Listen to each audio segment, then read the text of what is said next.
¿Qué tal? ¿Cómo les va? Muy bienvenidos. Bueno, hoy tenemos temas fuertes realmente y los vamos a discutir aquí como corresponde en Diputados TV. El resumen, estos son algunos de ellos.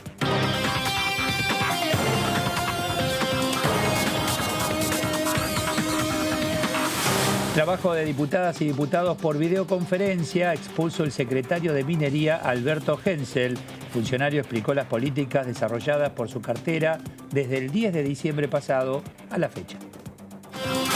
Trabajo conjunto de comisiones impulsan proyectos de promoción alimentaria saludable. Las comisiones de Legislación General, Acción Social y Salud Pública, Defensa del Consumidor, del Usuario y de la Competencia y de la Industria, todos participaron de la reunión informativa del proyecto que promueve un etiquetado informativo visible en los productos. La iniciativa también prohíbe la publicidad de bebidas alcohólicas envasadas que contengan sello de advertencia. Iniciativa del Poder Ejecutivo inicia el tratamiento del proyecto de legalización del aborto. El presidente de la Cámara de Diputados, Sergio Massa, se reunió con los presidentes y vicepresidentes de las 4 comisiones intervinientes en el proyecto. Se definió que la comisión de cabecera será la de Legislación General y también será tratado en las comisiones de Salud, Legislación Penal, Mujeres y Diversidad.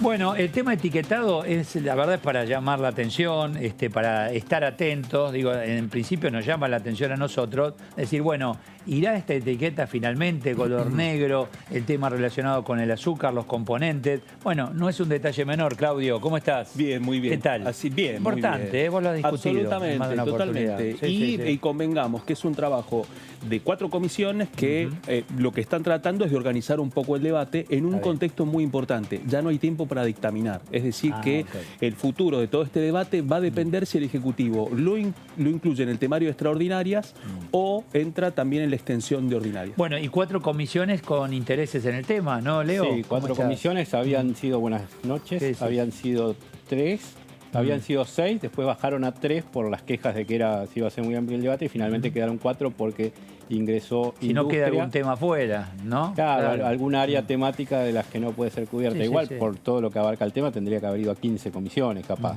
por Mercosur, por economías regionales, que no fue. Ahora, yo veía la comisión y lo que se discutía.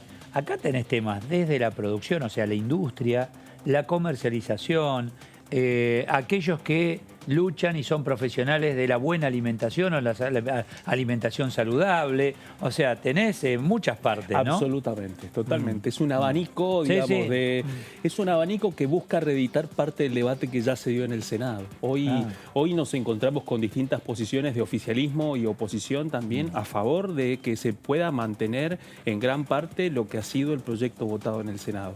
Hoy habló, por ejemplo, el ex ministro de Salud de la administración del presidente Mauricio Macri, Adolfo Rubinstein, y en su exposición planteó su apoyo respecto al proyecto y consideró de que es un largo trabajo colectivo que va a tener un impacto muy positivo. En el caso de que prospere así como está, va a tener un impacto muy positivo en la salud pública. En realidad vas a tener oposición en algunos sectores interesados en forma empresarial. Totalmente. ¿No? Ahí vas a tener... Hubo oposición en el Senado, por ejemplo, por provincias, porque Tucumán, independientemente del signo político, está en contra de este proyecto porque la industria azucarera es totalmente... ¿Qué tema para el legislador que representa parte de la sociedad, por ejemplo, de esa provincia? Es lo que pasó hoy.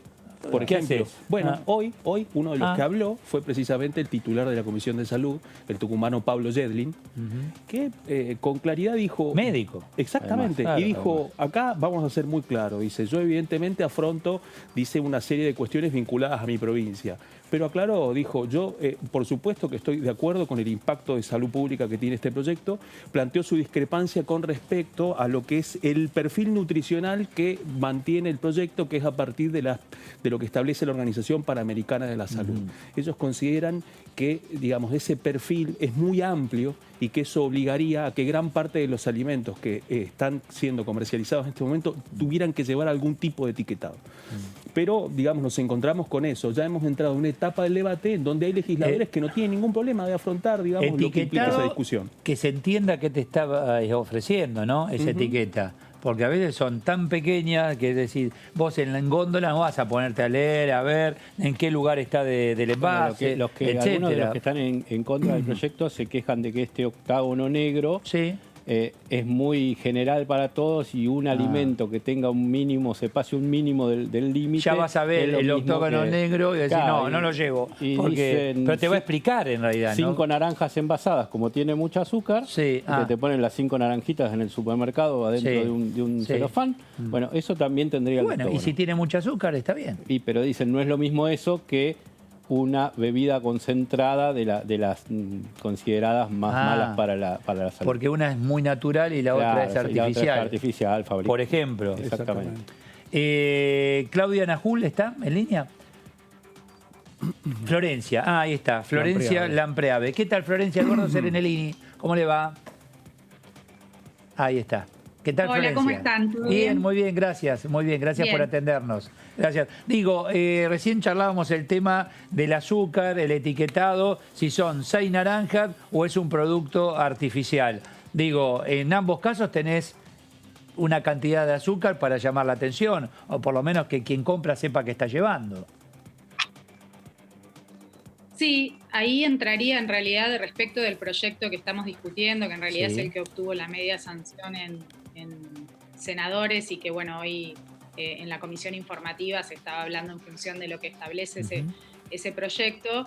En realidad, digamos, hay que tener en cuenta que lo que se discutió todo el día, que es esta cuestión del perfil de nutrientes, apunta a los alimentos que son procesados, ultraprocesados. Quiere decir que los que tienen un mínimo, ahí en un momento lo despejaron esa consulta sobre el tema de los jugos. Ajá. Si son jugos en base concentrados, sí, porque también son azúcares concentradas, digamos, el jarabe de alta fructosa o este tipo de otras azúcares que también inclusive compiten con el azúcar de caña, pero si fuese un jugo exprimido únicamente, no es lo mismo que una bebida azucarada de agua con azúcar añadida. O sea, no es así porque en realidad no se considera un alimento ultraprocesado, que es esas referencias del perfil de nutrientes de la Organización Panamericana de la Salud apuntan a los alimentos procesados, ultraprocesados. Es igual que este debate que se planteó, que los escuchaba recién, que mencionaban sobre si todos los alimentos que encuentra uno en el supermercado van a tener el octógono negro o no van a tener el octógono negro, y habrán escuchado dos posturas. Una que decía, con este sistema, con este perfil de nutrientes que establece el proyecto de ley, el 90% de los alimentos tendrían octógonos, y el otro que dijo perfectamente, el referente de la Organización Panamericana de la Salud, que no está de más aclarar, que es la máxima autoridad regional en materia de salud, planteó, no es así, porque estamos hablando de los alimentos ultraprocesados, el 90% no entra en la legislación o en el marco normativo para tener o no un etiquetado, digamos, directamente. O sea que estamos hablando eventualmente del 90% de los ultraprocesados, los que tendrían por ahí una etiqueta, y bueno, esa es la problemática que estamos abordando desde una mirada de la salud pública y de la información, o sea, de la defensa del consumidor para que tenga información para optar. ¿El azúcar es el ingrediente más cuestionado en esta discusión? ¿O entre otros?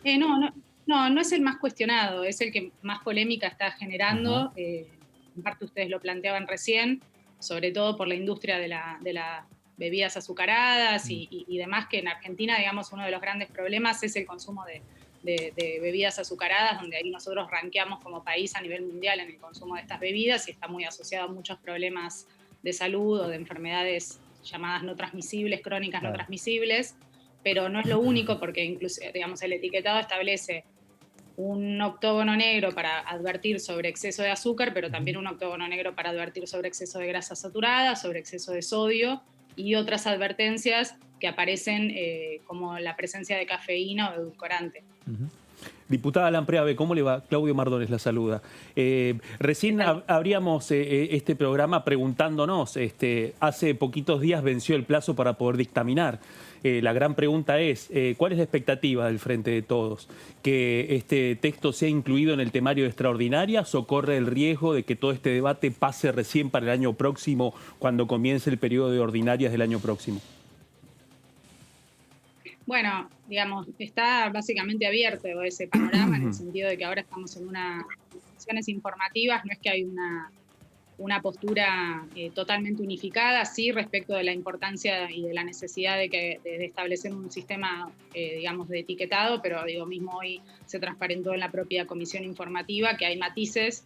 Estamos quienes creemos que tiene que salir el proyecto tal cual salió en el Senado y quienes presentan algunas cuestiones que les gustaría modificar del proyecto de ley original o del proyecto que fue sancionado en el Senado, con lo cual no hay una postura unificada. Me parece que justamente estamos abriendo el debate para escuchar todas las voces y llegar a una situación de síntesis tal cual ocurrió en el Senado, con lo cual, digamos, si me preguntan a mí a título personal, a mí me encantaría que se trate lo antes posible y que fuese ahora, si es que nos da realmente los consensos, digamos, también hay una postura en ese sentido transversal, como habrán visto más allá del bloque. Este proyecto tiene el acompañamiento también de varios bloques, digamos, no solamente del Frente de Todos. Así es que, bueno, se trata justamente de construir una postura unificada y que logre básicamente estar en condiciones de ser sancionado. En mi caso particular, me parece que urge, que es una herramienta muy importante y ojalá la pudiéramos llevar adelante en el marco de las extraordinarias lo antes posible, pero bueno, ahora estamos en una instancia de comisiones informativas justamente para dar lugar a profundizar también este debate para quienes se están incorporando ahora, escuchar todas las voces y construir una posición más sólida. ¿Por qué se decide el color negro? ¿Tiene que ver con el packaging? ¿Tiene que ver con los distintos colores en cuanto a los productos? ¿Por qué negro? ¿Qué transmite el color negro? Bueno, ese es un poco digamos, el diseño y los colores, como bien hoy se planteaba, surgen de estudios y de evidencia científica, de la comprobación de qué es lo más útil o eficaz a los fines de los objetivos que se establece justamente este sistema de etiquetado, que es ser información transparente y clara para los consumidores. Y sobre todo advertir sobre nutrientes que se llaman críticos porque están relacionados con enfermedades transmisibles y que esos productos, alimenticios o comestibles, como dicen algunos, tienen exceso de esos productos. Entonces es lo que para el consumidor es más claro.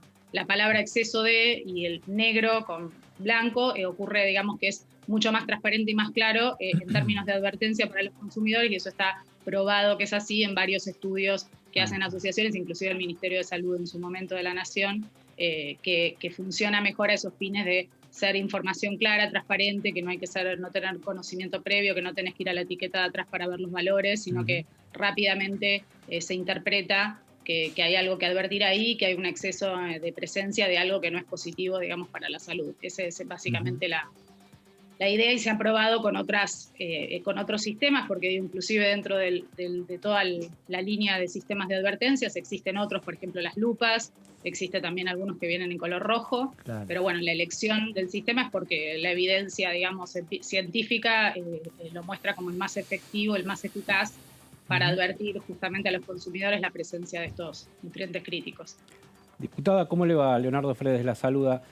Uno de los temas que plantean desde la COPAL, que es las cámaras empresarias del sector alimenticio, y desde el centro azucarero hoy, fue el tema de cómo queda Argentina en relación al Mercosur o a los países limítrofes en el tema de los alimentos si se implementa este etiquetado. Y también había deslizado algo en la reunión pasada el representante de Cancillería que habló en la comisión, que habría que esperar un poco a ver qué política adopta el Mercosur. ¿Ustedes están abiertos a esperar o a hacer cambios en ese sentido o preferirían avanzar con lo que vino del Senado? Mira, la realidad es que es obviamente deseable armonizar en términos regionales este tipo de estándares o parámetros, también a nivel comercial o a nivel de la industria, pero digo, siempre que hablamos de estas cuestiones, dos temas. Uno es el Mercosur, contempla, digamos, en sus resoluciones la autonomía de los países para legislar en materia de salud pública y en materia de seguridad. Y en este caso es una herramienta que tiene varios objetivos y por supuesto que hay que tener una mirada integral e incluir el aspecto vinculado a la producción, pero es una medida que tiene que ver básicamente con una situación, un diagnóstico que es una medida de salud pública por una situación que es como otra pandemia, que es que el cambio de las pautas alimenticias generan un problema de salud severo, digamos, de malnutrición. Algunos dicen obesidad / sobrepeso. Yo a veces prefiero hablar solamente de malnutrición para no entrar en ese debate sobre si el sobrepeso siempre está asociado a un problema de salud, pero sí que hay problemas desde población infantil, que es la más vulnerada, y que también tiene un costo para el Estado en materia del sistema de salud pública. Además, estamos hablando de una situación de prioridades, ¿no? Entonces, si bien hay que escuchar a la industria, si bien es importante tener en cuenta la integración en términos de producción y regionales, hay autonomía y de hecho a la luz está, porque Brasil ya viene avanzando en un sistema que es el sistema de lupas, y entonces en ese sentido la discusión es si nosotros vamos a utilizar el mejor estándar posible a la luz de las experiencias de otros países, o un estándar más flexible, digo, sobre qué parámetro homogeneizar ese estándar, digamos, si son sobre los parámetros de la salud o de lo que recomienda la mayor autoridad en materia de salud, que es la Organización Panamericana de la Salud. Entonces deberíamos armonizar en función de los intereses de los países, de salvaguardar la salud pública, y en ese sentido tampoco es contra la industria, porque la industria está en condiciones de adaptarse y ofrecer alimentos de mejor calidad, digamos, de eso se trata, ¿no? Y además también, donde existen este tipo de regulaciones, no ha habido pérdida de empleos por esto, como sí hay evidencia sobre la efectividad de esta medida, no hay evidencia sobre la pérdida de empleos o la pérdida de producción por regulaciones de este tipo. Simplemente es una discusión y es obvio que va a haber resistencias. Me parece que bueno, a eso hay una cuestión de criterios desde donde se utiliza esta negociación o esta homogeneización de un parámetro que sí, deseablemente sería bueno que sea igual en toda la región. En definitiva, el hecho de tener el etiquetado no significa que no se puede comercializar. O sea, si yo, por más que tenga la etiqueta y diga tiene alto componente de, lo compro igual y lo consumo. O sea, me están avisando, advirtiendo, después yo lo consumo. No está prohibida la venta. Efectivamente, eso ocurre, digo, inclusive y no es un paralelismo válido porque no estamos hablando de algo tan nocivo. Con el tabaco, los cigarrillos. En el caso del tabaco, pero ese es el contraejemplo básico para utilizar. También ocurriría con lo mismo. Hay ciertos alimentos que uno ya sabe, qué sé yo, las golosinas, por ejemplo, las golosinas se compran igual, se consumen igual, y uno ya sabe que no está consumiendo o no está comprando algo que es nutritivo. El problema es que hay muchos alimentos cuyos valores, digamos, en términos de componentes o de nutrientes son engañosos. Entonces es importante tener claridad de lo que uno está consumiendo y no pensar que uno está consumiendo algo saludable que forma parte de la dieta cotidiana de la mesa familiar, y resulta que es un alimento que es semejante, por ejemplo, a una golosina o tiene niveles de sodio no recomendados para tu dieta diaria. Se trata justamente de transparentar esa situación, porque en el avance de este aumento en el consumo de ultraprocesados existe todo un abanico de situaciones que son no tan claras y que uno tiene que ser nutricionista o tener demasiada información, y eso no puede estar librado, digamos, al consumidor a título individual. El Estado tiene que regular en ese sentido para que haya una pauta clara para los consumidores y rápido, digamos, donde no tengas que ser un especialista para entender qué es lo que estás comiendo o consumiendo. Está muy bien. Gracias, diputada, muy amable por su tiempo. Muchas gracias. Gracias a ustedes. Gracias. Buenas tardes. Buenas tardes, gracias. Vos sabés que escuchaba este fin de semana que hay que tener cuidado con las criaturitas hasta 2 años de edad. No darle nada que tenga que ver con azúcares, porque queda grabado y eso después te lleva al consumo cuando sos niño, adolescente, joven, adulto. Esos 2 primeros años de vida, clave. Bueno, por eso. Clave, sí.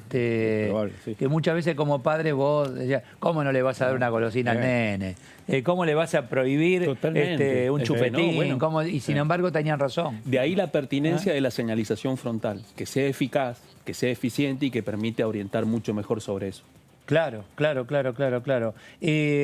Bueno, a ver, acá tengo Fernando Sigma, especialista de salud de UNICEF en estos temas, parte de lo que estamos tratando de entender entre todos, porque esto tratamos de entenderlo, ¿no? Sí, por eso hoy habló gente de UNICEF, habló gente de la COPAL, que es lo que te decía, habló del centro azucarero. La directora ejecutiva vino de COPAL, después lo vamos a escuchar. A ver qué decía Sigman. Hoy en día se cuenta con experiencia para poder detener esta epidemia de obesidad y poder detener este daño que se produce sobre los cuerpos de las personas. Sabemos también que niños pequeños, porque hay evidencia, son expuestos a publicidad que pauta sus preferencias gustativas y que va a pautar el gusto y los consumos a lo largo de su vida sin ningún tipo de filtro ni protección. Sabemos que las familias no están advertidas, ni saben, ni tienen información suficiente.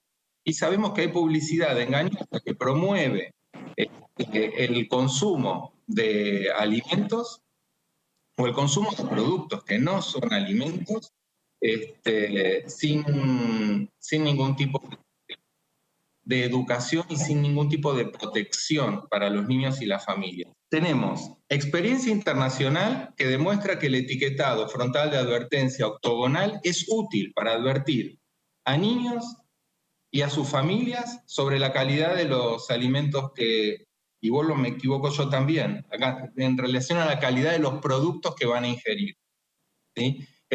Tenemos un proyecto de ley aprobado por mayoría en Senado que articula a partir del etiquetado diversas acciones que hacen a la educación de los chicos y chicas, que hacen a la protección de estos entornos obesogénicos, como yo les decía, que se constituyen las escuelas muchas veces, que le brinda herramientas comprensibles para los niños y para las familias para poder elegir mejor las comidas que van a ingerir, y que esto va a impactar, porque ya hay evidencia, que impacta también en la población y en sus preferencias de compra, y que tenemos al día de hoy, con el conocimiento que contamos, la mejor herramienta que no va a resolver del todo la obesidad y los problemas de malnutrición, pero son claramente un paso adelante para proteger a la población. Muy bien.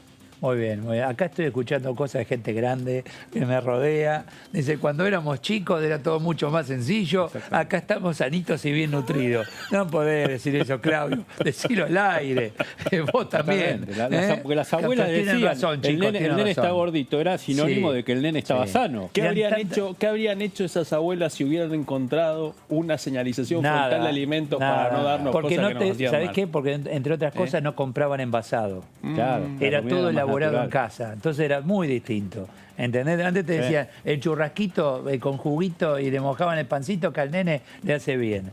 Y comprar lentejas que tiene hierro y no las quería comer. El puré deshidratado no estaba cuando no existía, no, por favor. Las papas y hacías el puré. Las hamburguesas congeladas eran todo muy eso poco. las hacías vos. Exactamente. La mayonesa se hacía en casa. Exactamente. Pero también hay que entender que la ciencia avanza y se descubrió que hay muchos componentes que no te hacen bien. Nocivos, no te hacen bien, o porque tienen exceso de grasa, o porque tienen exceso de azúcar, etcétera. Y eso es lo que se está tratando de decir. Porque, a ver, en el equilibrio de la discusión en esta comisión, que me parece bien, está por un lado el interés empresario, que existe. Por otro lado tenés el interés del profesional médico que busca el equilibrio, y el diputado que tiene que analizar esta situación. No, ni tan de un lado ni tan del otro. Del Estado que tiene que equilibrar y decir, bueno, privilegiamos la salud y bajamos un poquito el rédito que por ahí algún Preguntarle empresario... a algún funcionario del Estado de la provincia que produce lo más importante en su lugar, que es justamente el azúcar. Por eso los tucumanos en el Senado te votan como te votan, independientemente del partido al que representan. Lo importante es entender todo esto, que por eso no te están prohibiendo la venta, te están anticipando, ojo con esto. Claudia Najul, Unión Cívica Radical por Mendoza. ¿Qué tal, Claudia? Eduardo Serenellini, ¿cómo le va? ¿Qué dice? ¿Qué tal? Buenas tardes, ¿cómo están? Bien, muy bien. Bueno, es cierto, la vida ha cambiado, la tecnología avanza, por suerte, en la ciencia, y hemos detectado algunos ingredientes que nos hacen mal al consumo humano. Sí, pero la verdad que con este mismo razonamiento, si no hacemos nada contra esta terrible pandemia que ya lo viene anunciando hace mucho la Organización Mundial de la Salud, la OPS, Argentina es uno de los países que tiene peores índices en obesidad, en sobrepeso, sobre todo en niños, niñas y adolescentes. Si no hacemos nada desde el Estado y ya contra esta situación, se va a dar la paradoja que habiendo tanto avance en salud, en tecnologías médicas, en nuevos medicamentos, estos niños y niñas con sobrepeso, con obesidad, van a tener enfermedades asociadas a temprana edad, como diabetes, como hipertensión, como distintos tipos de cánceres, lo que va a hacer que vivan menos años o que tengan una sobrevida peor que nosotros. Por eso es que hay que actuar y en forma urgente, porque se va a dar justamente esto, que nuestros hijos van a vivir menos que nosotros porque van a tener todas las enfermedades no transmisibles asociadas a la obesidad, a la malnutrición, al sobrepeso, que son las causantes del más del 90% de las muertes en Argentina, Claro, ¿no? claro, claro. Diputada, ¿qué ocurre con los alimentos sueltos, con aquellos que no tienen su packaging, que también tienen alto componente, por ejemplo, de azúcares? Los panificados, por ejemplo, se venden sueltos. ¿Qué te dice el panadero o el confitero?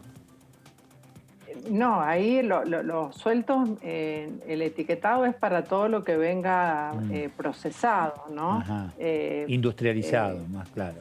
Exactamente, todo lo que viene industrializado, todo lo que se compra suelto, bueno, se sigue comprando suelto, así Sí. como la fruta y todo eso, no va a haber ningún inconveniente, al contrario, va a haber que estimular que se consuma mucho más frutas y verduras en Argentina para evitar todo esto que estamos, Claro. de lo que estamos hablando, ¿no? Más del 50% de los niños cuando ingresan a la escuela tienen problemas de sobrepeso, es terrible. Por eso digo, es urgente que salgan estas medidas tan necesarias para mejorar la salud de nuestros niños, niñas y adolescentes. Si no, van a estar obligados a vivir menos o convivir con enfermedades a temprana edad que hacen a la calidad de vida, ¿no? Diputada Najul, ¿cómo le va? Claudio Mardones la saluda. Durante tal? lo que ¿Cómo hemos, está? bien, muy bien. Durante lo que hemos podido apreciar en estos dos plenarios de comisiones, primero, el secretario de Relaciones Internacionales, Jorge Neme, pidió un poco más de tiempo. Recordaron de que la Argentina el año que viene va a ejercer la presidencia pro tempore del Mercosur y que eso la pone en otro lugar para poder armonizar con el resto de los países. Empiezan a aparecer distintos planteos de las cámaras azucareras también pidiendo tiempo para poder revisar esto. ¿Cómo se condicen estos planteos con lo que usted nos cuenta a nosotros, la necesidad de poder avanzar en forma urgente para evitar de que el impacto sanitario sea peor? ¿Cree usted que esto va a implicar de que el debate pase directamente para el año que viene, que la Cámara de Diputados funcione como Cámara revisora y lo mande de vuelta al Senado? ¿Cuál es su escenario ante todas estas tensiones? Bueno, yo personalmente espero que no. La verdad que yo creo que es una muy buena ley que se llegó después de un consenso entre todos los partidos en el Senado, incluso las leyes de cabecera eran de Sagasti y de Cobo, dos mendocinos de dos partidos opuestos. Habían más de 13 proyectos a la vista. Nosotros en Diputados también hemos trabajado en muchísimos proyectos en este sentido. Es decir, que yo espero que realmente esto tenga un tratamiento, porque vuelvo a decir, esto es urgente, esto no puede esperar más. La salud de nuestros niños, niñas y adolescentes no pueden esperar más. Hay que cambiar los hábitos de consumo. Hay que cambiar lo que se consume en los kioscos, en los colegios, en los entornos de las escuelas. Es indispensable. Los papás y las mamás tienen que estar más informados cuando compran de qué le van a dar a sus hijos. Y esto es lo que persigue esta ley. Es una ley de salud pública y de información, ¿no? Me parece que deberíamos avanzar. Creo que en el ámbito del Mercosur, hoy estuvo incluso el ex ministro y secretario Rubinstein. Ellos tuvieron reuniones de ministros donde todos acordaron en que en este tema hay que avanzar en la región porque Latinoamérica tiene en general muy malos índices en este sentido, pero vuelvo a decir, Argentina es la peor. A nosotros nos urge y en este sentido ya avanza Brasil, el mes que viene Uruguay, Chile, o sea que esto no tiene, digo, ninguna justificación el tema del Mercosur, porque cada país está avanzando para mejorar la salud de sus niños. Más allá de los componentes, el etiquetado, etcétera, se habló del tema precio, porque muchos fundamentan que lo barato es lo que justamente malnutre y lo que es saludable es más caro en Argentina.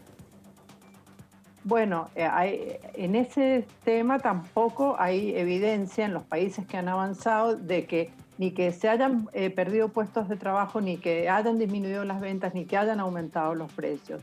La industria también tiene plazos para ir adaptándose y mejorar lo que ofrece. Creo que esto es un camino y la ley le da todos esos plazos. O sea que me parece que, bueno, hay que tener la decisión política, poner el interés general por sobre los intereses particulares y creo que el interés general en este caso y en esta ley es la salud de nuestros niños, niñas y adolescentes.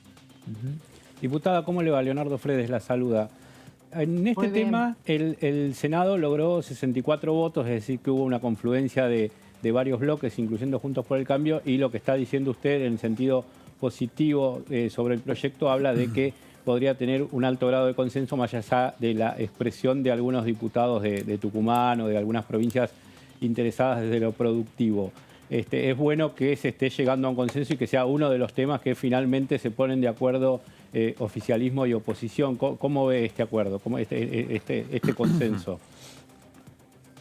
Bueno, esperemos lograr lo mismo. La verdad que diputados es más difícil porque usted sabe que somos muchos más y es más difícil mientras más somos lograr los consensos, ¿no? Pero bueno, yo creo que si le ponemos, vuelvo a decir, el interés general sobre intereses particulares, atendiendo, por supuesto, las características, los temas de las industrias, pero vuelvo a decir, tienen tiempo para adaptarse, para poder ofrecer otros productos.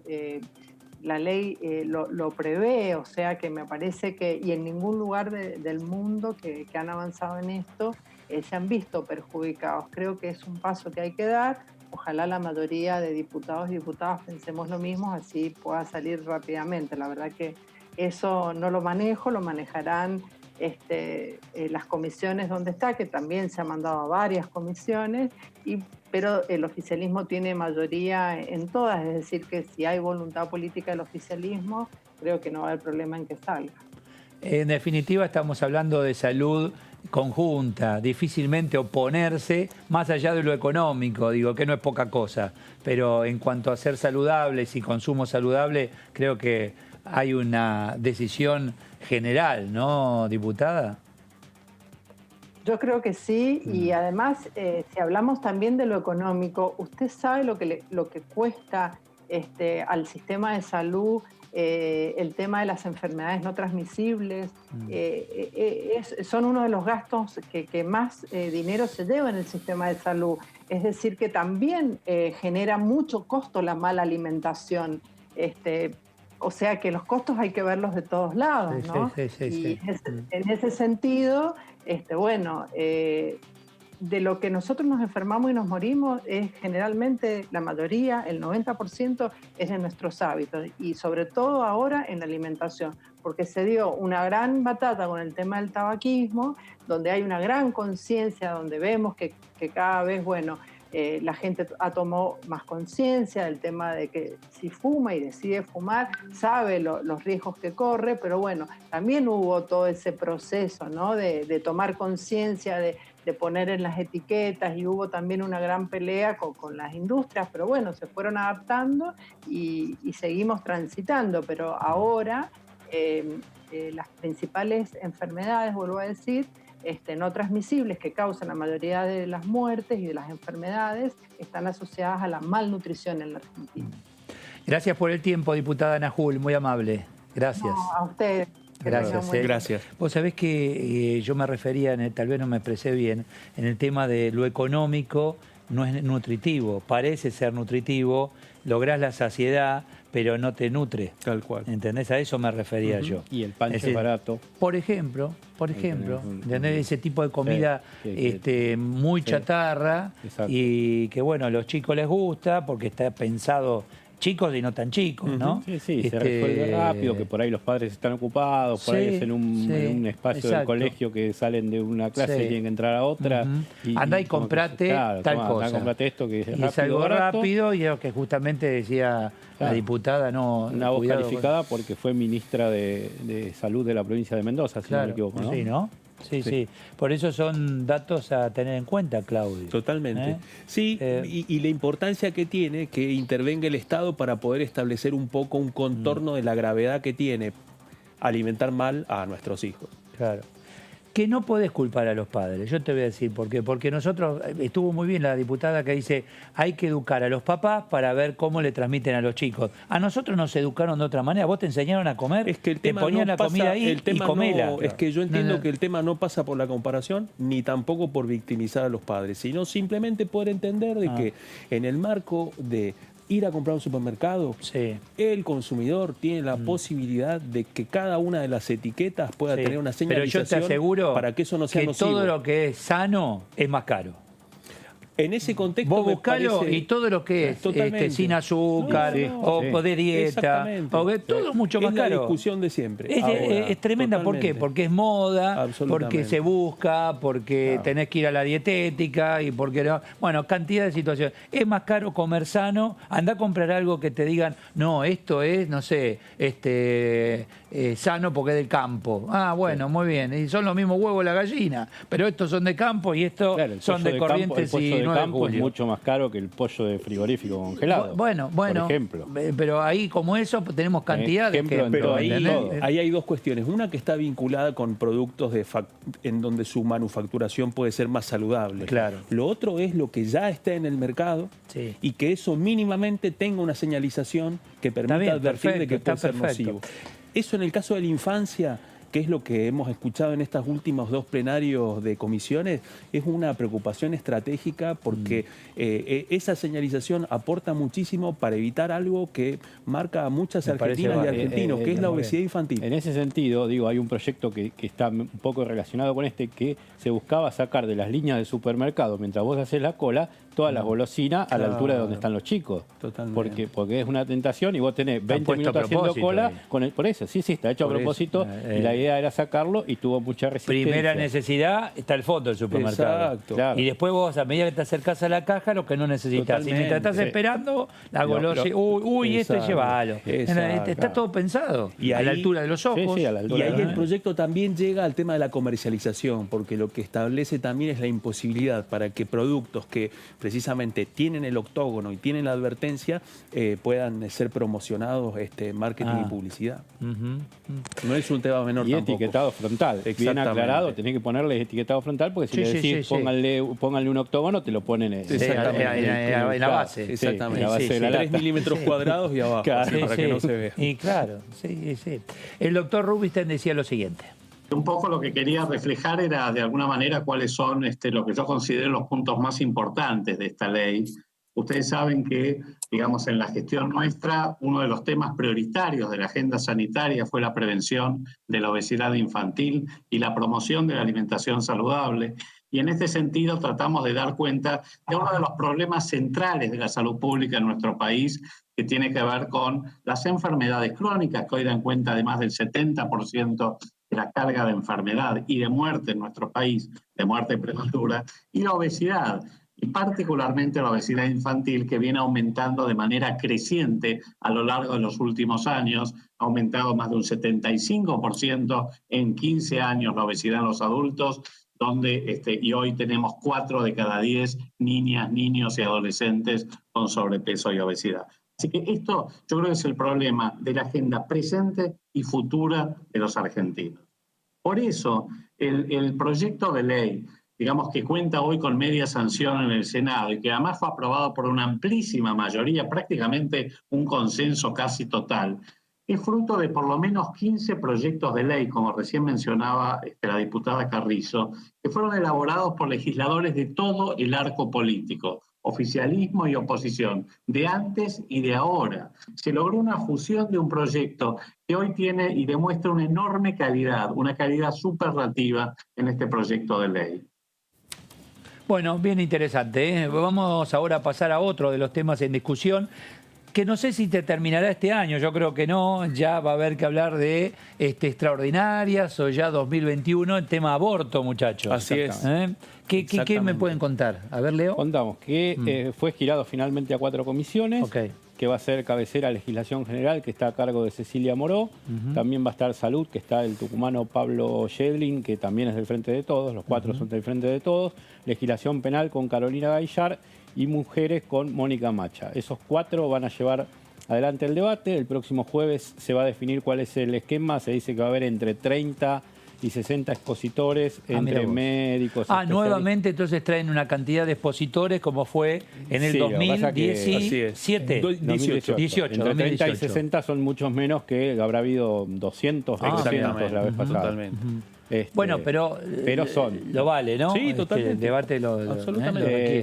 en algunos sectores, no oficialmente, estiman que en 15 días o 3 semanas a más tardar se podría estar emitiendo el dictamen acá en diputados, y la idea es por lo menos que tenga media sanción antes de fin de año. Esto ya sería en extraordinaria, con el temario incluido por el propio presidente. Claro, porque nos queda de acá al próximo lunes, finaliza en ordinarias. Exactamente, totalmente. O sea que esto, ¿cómo entraría? Bueno, esta señal encierra una serie, digamos, de interpretaciones. A ver.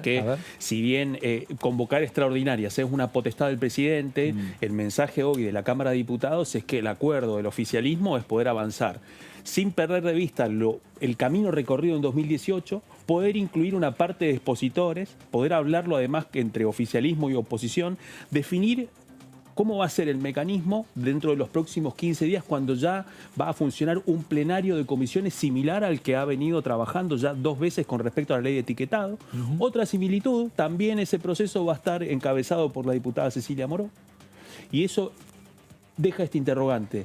¿Qué queda ahora mientras avanza este trabajo de comisiones? Que el presidente Alberto Fernández firme el decreto para convocar a las extraordinarias y poder llegar antes de fin de año con todo este proceso. ¿Qué es lo que posiblemente digan algunos? Bueno, evidentemente esto es una aceleración. Ese era uno de los temas uno de los interrogantes que daba vuelta alrededor de la Cámara. ¿Se puede acelerar un tema tan fuerte como este? Es que en realidad ese proceso, en parte, son 2 cosas. Una, garantizar la participación de todos los sectores, no desaprovechar el proceso de 2018, y otro tema muy importante, 2 temas muy importantes, mejor dicho. El primero, que el proyecto lleva la firma del presidente Alberto Fernández, es decir, que es un proyecto enviado por el Ejecutivo.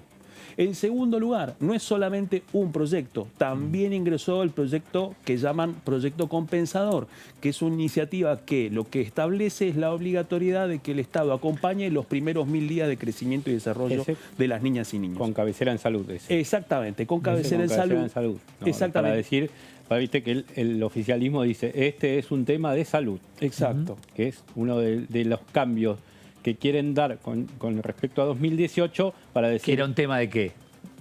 Si no era de salud, 2018. Que era un tema... ¿Político? Sí, más político. ¿Y no es político hoy?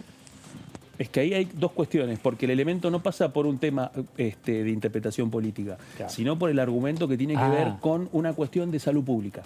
Los 2 proyectos están cruzados por esa misma dinámica. Y un elemento más, además, en el caso del proyecto de los 1000 días también va a intervenir la Comisión de Presupuesto.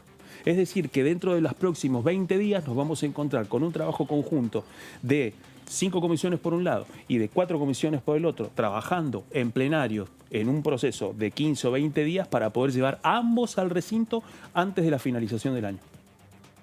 ¿Esta semana ya empiezan? El jueves se va a saber. El jueves se va a saber. El cronograma. Arman el cronograma. Que va a llevar una discusión ese cronograma. Y eso sí, como viste que acá cada protocolo, cada cosa reglamentaria que se tiene que hacer, lleva más debate que los temas de fondo. Y agrego otro tema más, porque hoy en la reunión que mantuvo el presidente de la Cámara con las titulares y los titulares de las comisiones, fue también establecer un proyecto de resolución para poder garantizar de que el debate se lleve adelante sin agresiones, y el compromiso también de denunciar en el caso de situaciones de violencia o de escraches, tanto promovidos por sectores celestes o también promovidos por... El tema es que eso no lo maneja el legislador, te lo va a manejar la calle. Entiendo que ahí lo que hay... No, yo lo que entiendo es que eso forma parte de un gesto... Forma parte de un gesto y de acuerdo entre oficialismo y oposición. El ejemplo por lo menos los legisladores no entiendo. Bueno, lo que pasó en el caso del diputado Facundo Suárez Lastra, que en estos días fue objeto también de un escrache frente a su domicilio. Bueno, ya incluso en este programa hemos tenido la oportunidad de hablar con distintas diputadas y diputados que compartieron con nosotros su preocupación de que el debate parlamentario escalara fuera del Palacio en situaciones de mucha tensión que buscaran condicionar la posición de un diputado o una diputada. Entiendo que estas cosas ya están sucediendo. Hay que recordar que la semana pasada, cuando fue enviado el proyecto y empezaron a surgir los primeros pronunciamientos, distintos sectores religiosos plantearon de que directamente era una declaración de guerra. Entiendo de que esas cuestiones atraviesan al debate e implican que tomen los recados del caso. Está bien, no creo que se pueda evitar eso en la calle. Me parece que... Porque te das cuenta al conversar con unos y otros. Hablábamos la semana pasada, ¿no?, con una diputada. Tenés extremos de los dos. O sea, va a haber confrontación y la diputada decía, ojalá que no. Ojalá que no, pero para mí va a haber. Sí, sí. Pero está muy bien que esto se haya... Yo entiendo que el ejemplo tenés que dar acá. Controversia va a haber. Claro. Lo que hay que tratar, digamos, es que la conversación y el debate no se ensucie. Va a haber controversia, va a haber controversia y va a haber pasión en la calle, ¿no? Sí, a eso me refiero. Controversia, va a haber pasión. Pero aparte, este es uno de los lugares claves del debate de la democracia. Sí. Estamos camino a un debate histórico. Sí. Pensar de que no va a haber tensiones en torno a ese debate, no. Bueno, pero si va a haber tensiones una cosa en torno a ese debate, digámoslo. Y otra es escrache, y otra es que a mí insulto, me parece que una cosa es decirlo y otra cosa es, como diputadas o diputados, tratar de mostrar un ánimo para evitar de que la situación no escale.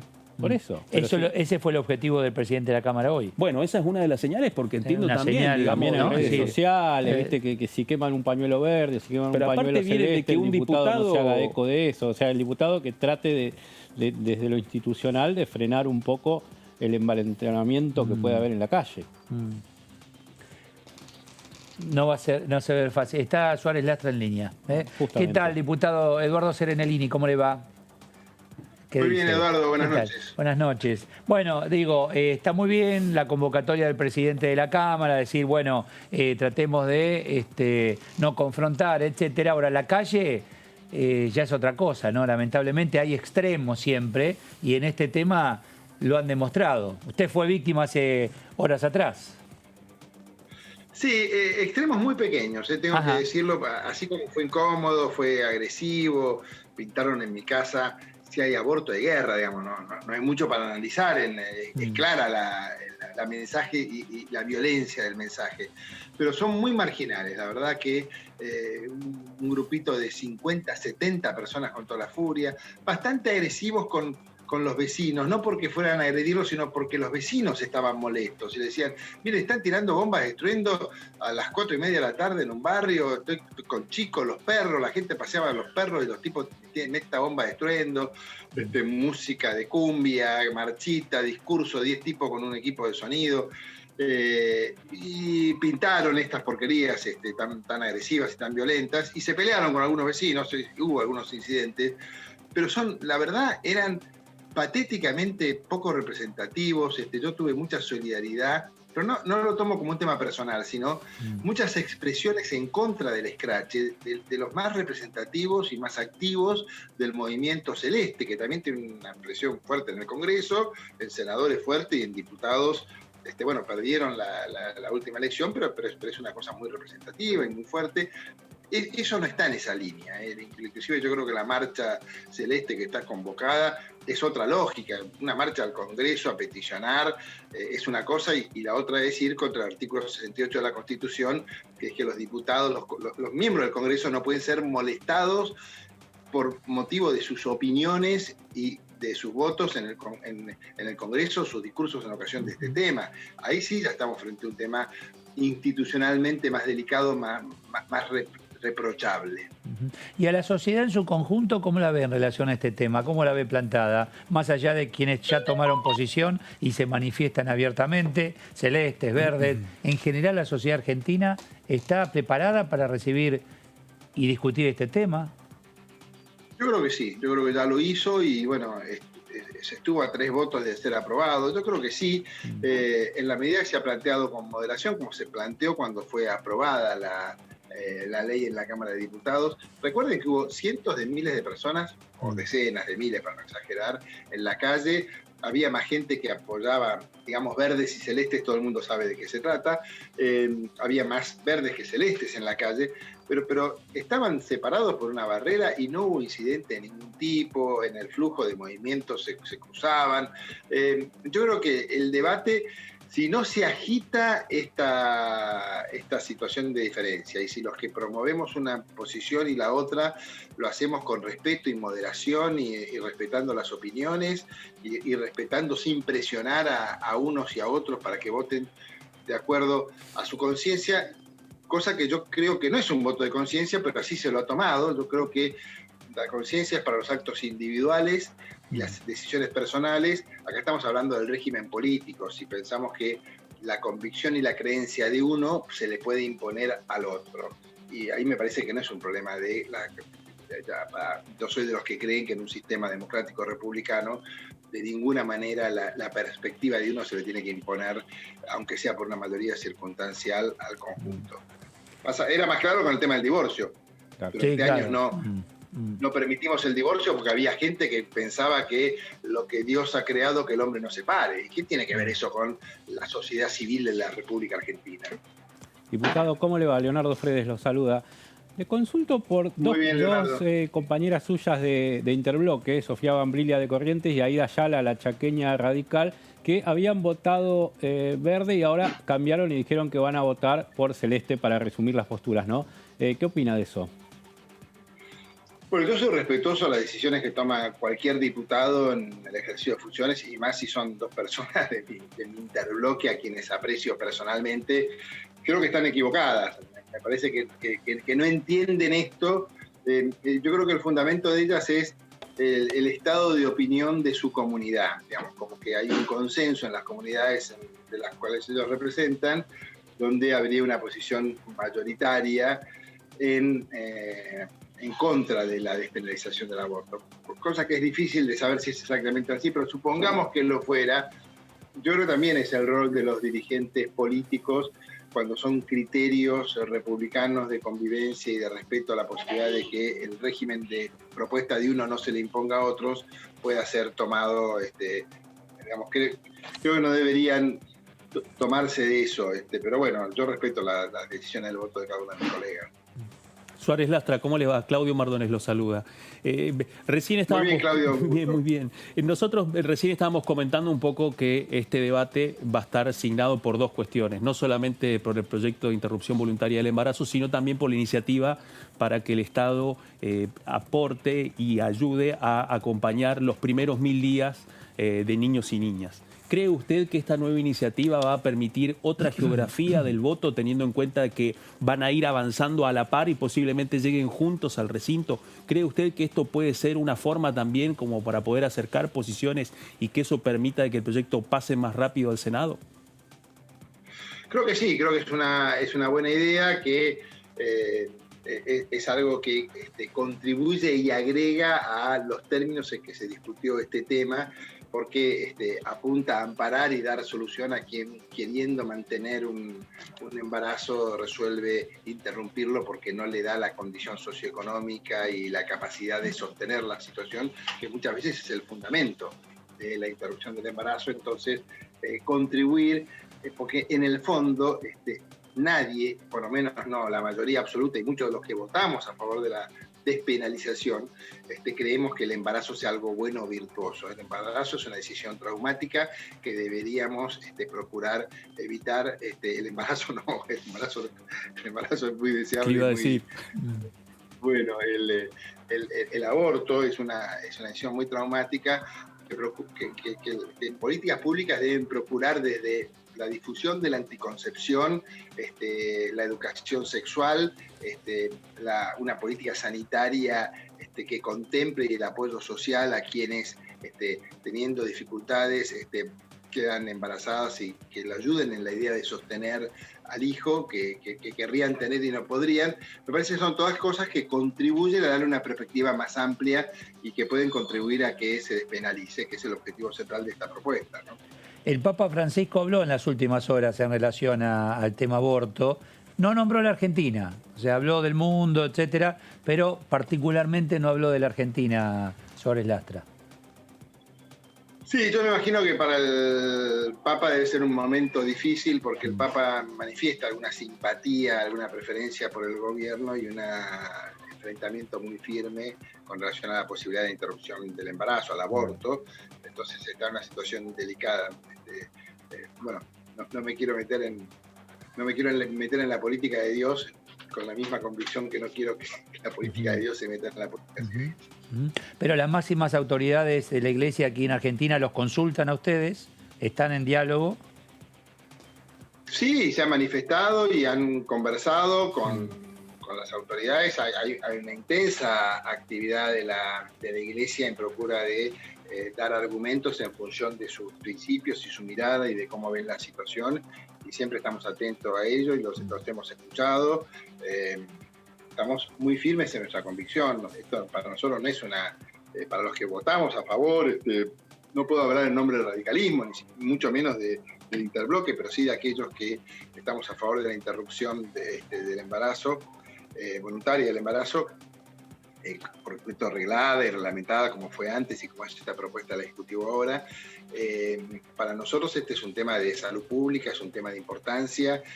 Hay quienes sostienen, y yo creo que algo de razón tienen, de que esto en el marco del ajuste, de la disminución de los ingresos, la alta inflación, la caída del salario real de la administración pública, la pérdida de poder adquisitivo y el cambio del régimen de ajuste a los jubilados, que va a hacer que cobren menos, digamos, en el marco de una situación económica muy compleja, sacar temas que alienten a un sector de su propia base de sustentación, el impuesto a la riqueza, el avance rabioso en la reforma del Ministerio Público, desde un contenido de cambiar una justicia persecutoria, según su argumento.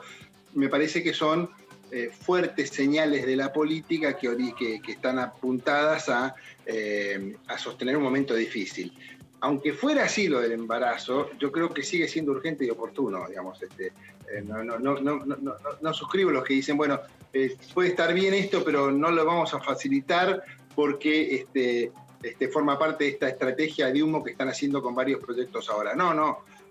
Nosotros consideramos que esto es urgente, que esto es importante, y al margen de la intención que haya inspirado, que después de 8 meses saliera justo ahora, al margen de eso, nosotros, los que estamos a favor de la interrupción voluntaria del embarazo, vamos a acompañar y vamos a propiciar el más pronto tratamiento y la más pronta sanción de la ley. Suárez Lastra, con los indecisos del bloque, que en el radicalismo creo que son 4 o 5, ¿ustedes particularmente hacen algo? ¿Hay algunos de los compañeros del bloque que se encargan de decir, bueno, mirá, podrías votar en este sentido por tal y tal cosa? ¿Se mantienen al margen para no presionarlos? ¿Cuál es la posición? No, lo conversamos políticamente. Yo personalmente lo hice mucho en la otra oportunidad. Aparte, también hay un tema al que se lo decimos, yo lo trabajo desde una convicción acerca de cómo debe ser el tratamiento de este tema al margen de las conveniencias. Pero también nosotros creemos que los dirigentes radicales tienen que tener en cuenta que hay un cambio generacional en la mirada de esto y que el radicalismo no puede quedar al margen de esta movida del crecimiento de la participación de la mujer, de la importancia del feminismo, de la participación juvenil. Hay una impronta de época que resistir esta ley que forma parte de esta impronta de época, de este estado de la cuestión moderna y contemporánea de Argentina, hace que la fuerza política no tenga una nítida participación en ese sentido, puede tener dificultades en expresar y representar a esto nuevo, esto tan poderoso, esto tan vital que es una juventud que ha encontrado algunas cosas de ampliación de derechos que son absolutamente legítimas y que yo en lo personal comparto, y la mayoría del radicalismo comparte,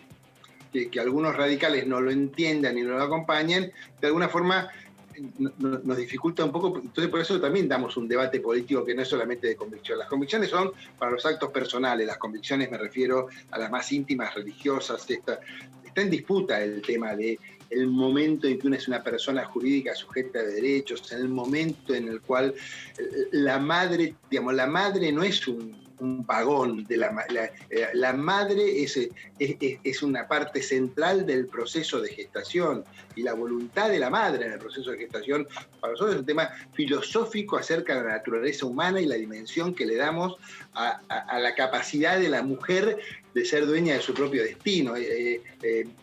Bueno, esta es una convicción de que la tenemos tan profunda que decimos, yo no obligo a nadie a que tome una decisión, pero no nos obliguen al conjunto que pensamos distinto a tener que organizar nuestro plan de vida de acuerdo a las creencias y convicciones de una minoría o mayoría circunstancial. Por el tiempo que lleva y por la cantidad de discusiones que tenemos permanentes, no solo aquí en la Cámara, sino en la calle, en nuestras familias, etcétera, debe ser de los temas más complejos y profundos, ¿no? Sí. Es cierto, y por eso lo tenemos que hacer con tranquilidad, con moderación, con una profunda moderación. Contrariamente a lo que se pueda pensar, la agitación puede ser conservadora. La agitación puede evitar que esto se discierna, se vea con tranquilidad, y yo creo que son tan fuertes los conceptos y los fundamentos que inspiran la necesidad de despenalizar el aborto tal cual está planteado en las distintas propuestas y legalizarlo para que haya soporte público de asistencia a quien lo demande en el marco de las restricciones que las propias leyes están planteando. Es tan central que requiere moderación, requiere tranquilidad, requiere respeto, requiere que el grito y el estruendo no impida que los que nos escuchan, los que están atendiendo los distintos argumentos puedan sopesarlo y puedan animarse a cambiar una perspectiva sobre la base de las razones que encuentren en cómo se argumente. Gracias por su tiempo, diputado, muy amable. Muchas gracias. Al contrario, gracias a ustedes. Gracias, muchas gracias. Esto se discute en mesa de amigos, en familia es tremendo, en familia con chicos jóvenes. Y va a volver con toda su potencia ahora, me parece. Sí, claro. Y hay que escucharlos, ¿eh? ¿Viste? Y viste que dijo el radicalismo como partido tendría conservador, etcétera, tenés que... Bueno, y también están aquellos que, yo imagino que sí, pero los escucho a ustedes, que aprovechan políticamente esto. Se planteó el debate hace una semana, sobre todo por esta diputada de Corrientes del PRO, que... hay espacios que supieron capitalizar mucho más que otros, ¿no? El tema. Que no quede pegado, que como el proyecto lo presentó el Poder Ejecutivo y Alberto Fernández sale a decir que lo apoya, que se convierta en que es un proyecto del oficialismo, del Frente de Todos, y que entonces algún diputado de Juntos por el Cambio, sobre todo macrista, termine votando en contra porque con una cuestión política, digamos. Esto lo capitaliza el Frente de Todos, voto en contra. Bueno, ¿lo ves posible? Casi no, pero puede haber algún resquicio. ¿Claudio? Sucede que hay un espejo incómodo incluso para las diputadas y los diputados de Juntos por el Cambio, porque en su momento el presidente Mauricio Macri, los sectores eclesiásticos lo criticaban por exactamente lo mismo. Claro. Entonces, digamos, ahí hay un elemento también que agiliza un poco la discusión entre las diputadas y diputados que ya llevan un tiempo en el recinto y que dicen, como dice Suárez Lastra en este momento, independientemente de lo que pueden ser las especulaciones sobre la utilización, yo igual considero que tiene que ser un tema urgente y que hay que resolverlo ahora. Me parece que uno de los links entre una cosa y la otra tiene que ver con la problemática de salud pública. Tengo en línea Carolina Moisés, Frente de Todos por Jujuy. ¿Qué tal, diputada? Eduardo Serenellini, ¿cómo le va? ¿Cómo te va, Eduardo? Buenas noches. Buenas noches. Bien, aquí estamos, en equipo, trabajando. Y un tema que, bueno, la línea es delgada en relación a aquellos que pueden utilizar o no políticamente el tema. ¿Cómo lo ve usted, diputada Moisés? Sí, bueno, que si se transforma esto en una especulación política como razón de tomar una decisión u otra, me parece que no es el camino correcto. En este caso es una decisión de altísima complejidad como representantes del pueblo argentino, porque quizás en algunos casos choquen las convicciones o la cuestión religiosa con la responsabilidad que tenemos como legisladores de pensar en todo el pueblo argentino. En este caso, en las mujeres más humildes, en las más pobres, en las que están más expuestas, en las que son mucho más vulnerables, en el caso de los abortos clandestinos, a no solamente la muerte, sino también a los flagelos que deja las metodologías que lamentablemente se usan y la desgracia de no solamente los chicos huérfanos, sino también de las distintas enfermedades que quedan y secuelas. Entonces, en este caso, sí coincido con Suárez Lastra, que ha sido profundamente debatido, no solamente en la Cámara de Diputados, por el plenario de comisiones, durante muchos meses en los cuales todas las voces fueron escuchadas del ámbito científico, de las distintas religiones, desde el punto de vista intelectual, desde las informaciones de los organismos internacionales, de especialistas sobre el tema, de las propias mujeres, tanto celestes como verdes, y ese debate reflejó lo que piensa la sociedad argentina al respecto, pero llega un punto en que hay que tomar decisiones y en este caso me parece correcto que lo podamos hacer en el marco de respeto que hemos tenido en la Cámara de Diputados de la Nación y que seguramente debe ser garantizado a partir de ahora hasta que se apruebe la ley. En medio de la discusión aparece el rol del hombre. ¿Cómo lo ve usted, Carolina? Hay hombres y hombres, ¿no? ¿Hombre en qué sentido? No, aparece en discusión, ¿no? A ver quién está de acuerdo, no está de acuerdo. Bueno, cualquiera de nosotros, obviamente, que tendrá también su posición tomada. No es solo verde o celeste, mujer. El hombre también debe participar en la discusión, ¿no? De hecho, lo está haciendo. Sí, también han tenido su lugar en el debate de aquel plenario. Digamos, nunca hubo una discriminación en el sentido de que solamente puedan opinar las mujeres. Entiendo que si bien es un tema que afecta en la intimidad de la mujer y que la responsabilidad sobre nuestros cuerpos es propia, es personal, por supuesto que tiene que escucharse también, digamos, la opinión del varón. Yo no creo en esa dicotomía permanente que plantea un enfrentamiento entre hombres y mujeres a la hora de pensar la vida y los distintos aspectos en los que vivimos en sociedad. Al contrario, me parece que la evolución tiene que ser de ambos géneros. El lugar que está ocupando hoy la mujer, los temas que tienen que ver con la igualación de derechos, las distintas problemáticas que hoy abordamos como políticas públicas y las que todavía no, la legislación en general que tiene que ir generando este proceso tiene que ser evolutivo, pero para que sea auténtico, por supuesto que tiene que ser parejo en términos de que también no solamente tienen que opinar, participar, sino que también evolucionar los hombres, ¿no?, en esta sociedad. Diputada Moisés, ¿cómo le va? Claudio Mardones la saluda. Recién nosotros estamos hablando un poco de lo que va a ser la presión que se va a vivir alrededor del Palacio cuando comience el tratamiento. Pero recordemos de que va a ser un debate mixto, es decir, que va a haber una parte presencial y otra parte que va a ser en forma telemática. Usted es una diputada jujeña.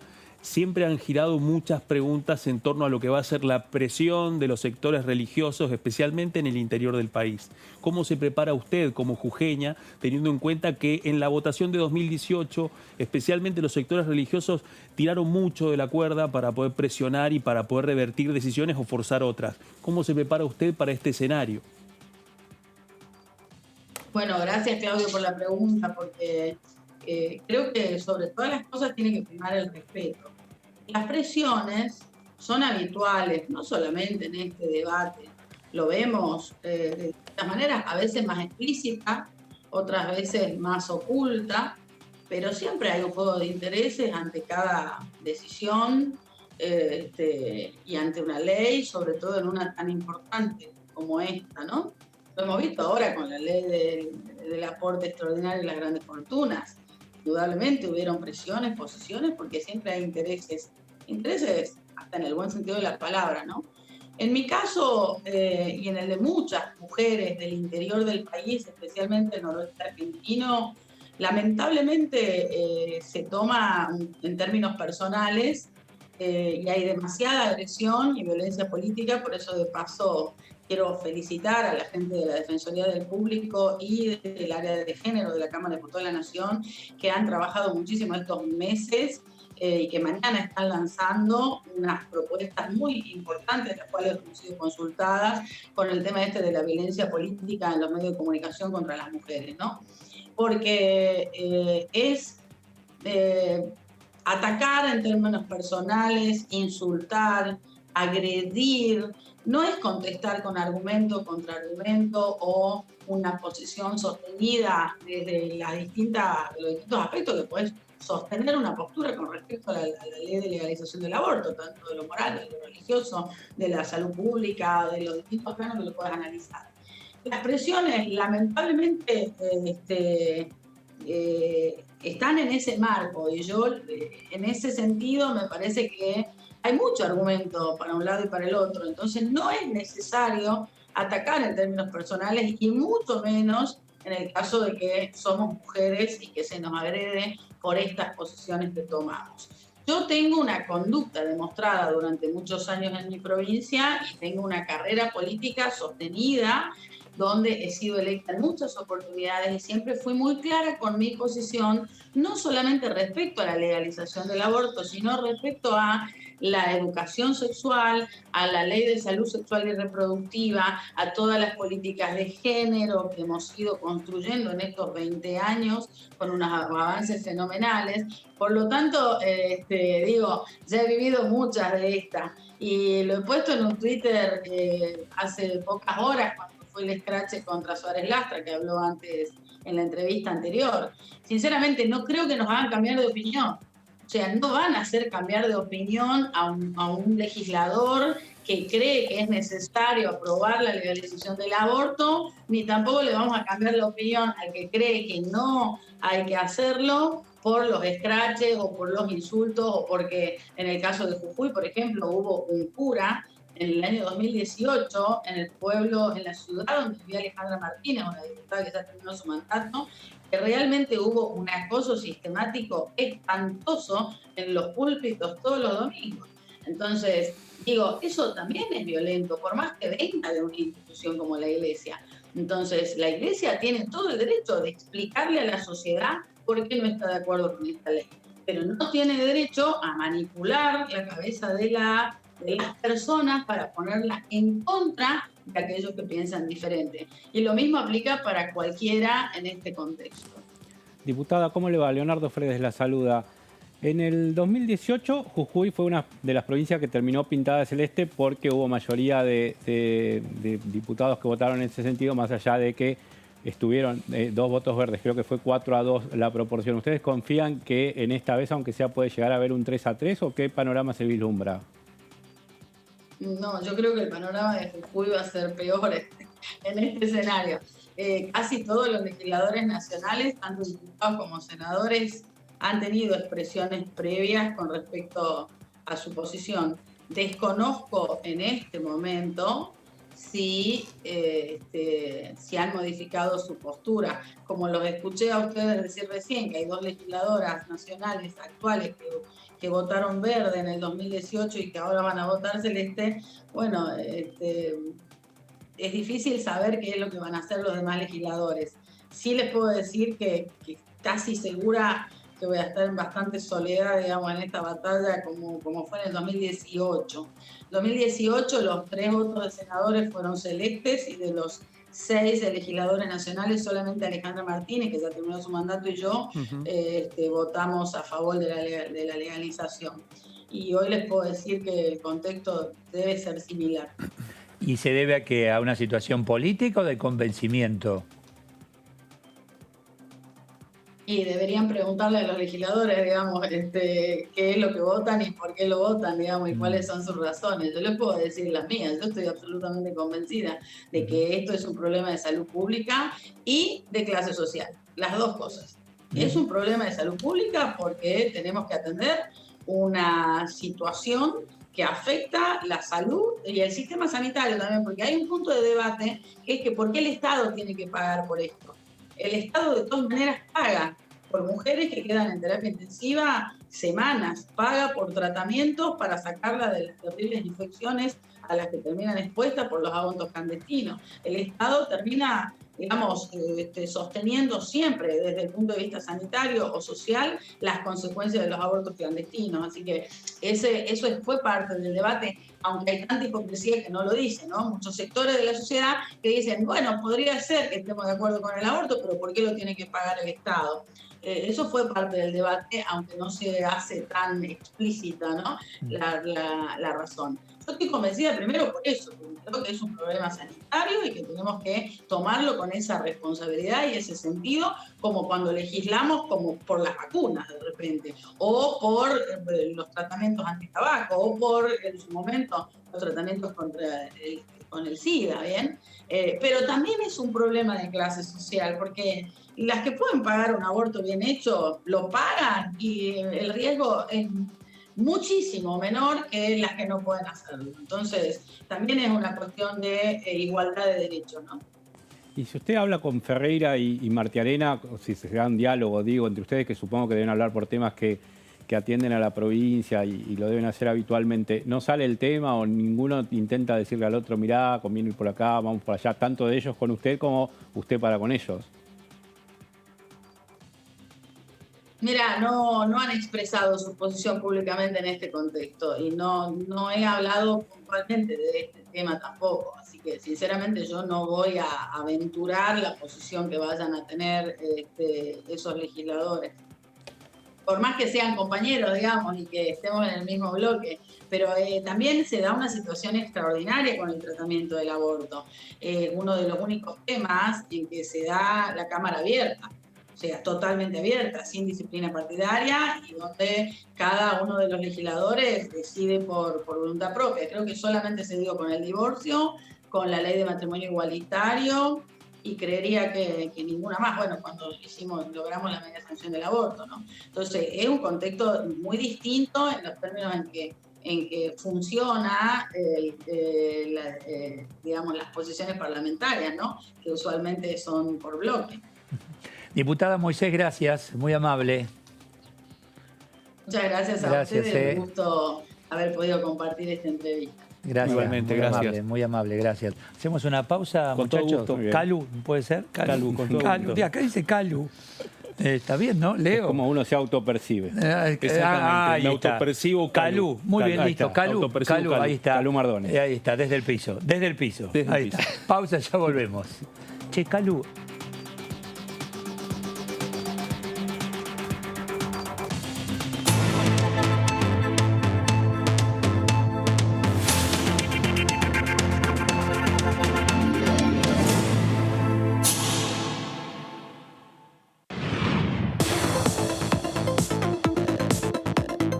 La voz de los diputados.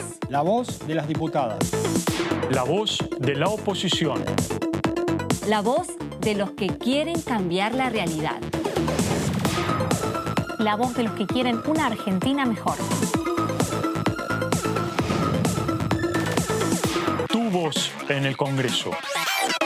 DTV, el periodismo en el Congreso, de lunes a viernes. Él se llama Fernando, 52 años. Pero a veces puede llamarse Nacho Fútbol y tener 14. Otros días puede ser Iván Leyenda, fanático de los juegos online. O también @Sabritrap. Nacho Fútbol, Iván Leyenda y @Sabritrap son la misma persona. Un acosador. El grooming es el acoso sexual contra niños, niñas y adolescentes por parte de un adulto a través de medios digitales. Los abusadores utilizan perfiles falsos para captar a sus víctimas en Internet. Habla en familia sobre grooming. Contales la importancia de proteger sus datos personales. Infórmate más en argentina.gov.ar/grooming. Argentina Unida. Argentina Presidencia.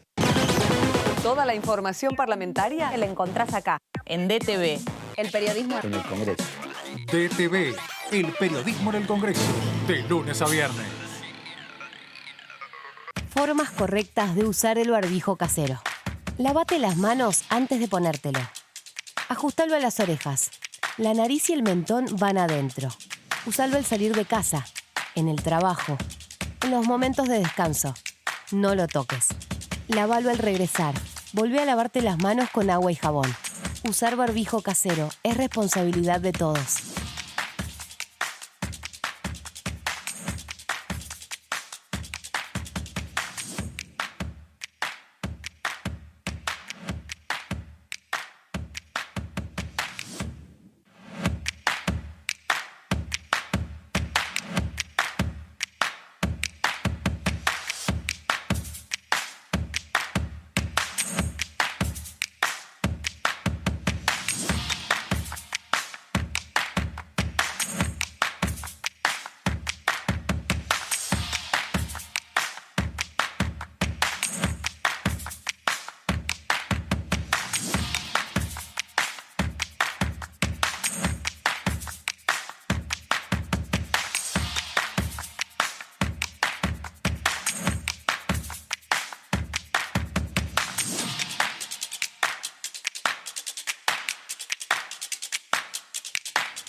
placer recibirlos. Esto es DTV, el periodismo en el Congreso.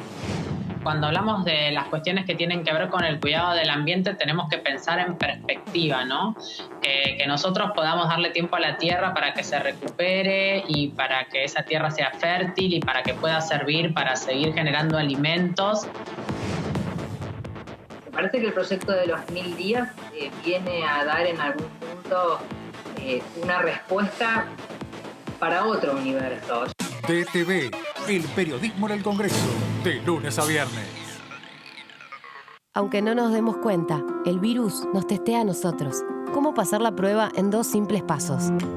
1, 2. Respetá los 2 metros de distancia.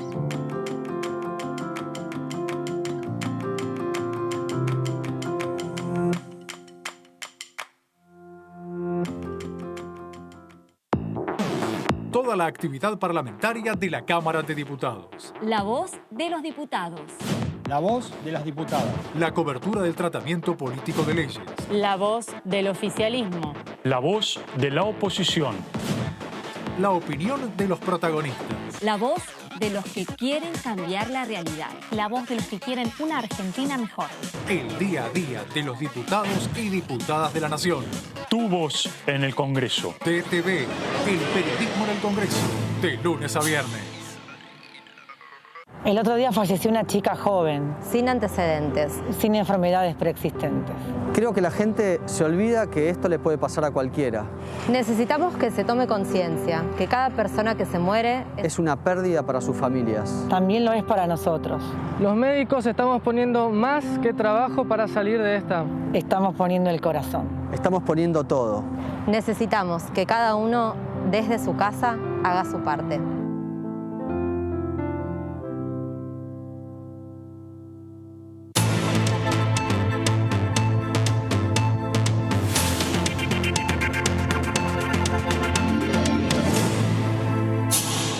Bueno, muy bien, llegó el momento de hablar un poquito de coparticipación, ¿eh? Es un tema, otro de los temas Otro tema caliente. Hace mucho tiempo, ¿no? Sí, tuvo sí, también la semana pasada y estamos a la espera de que el presidente convoque a extraordinarias posiblemente. La posibilidad de prórroga de ordinarias se está diluyendo.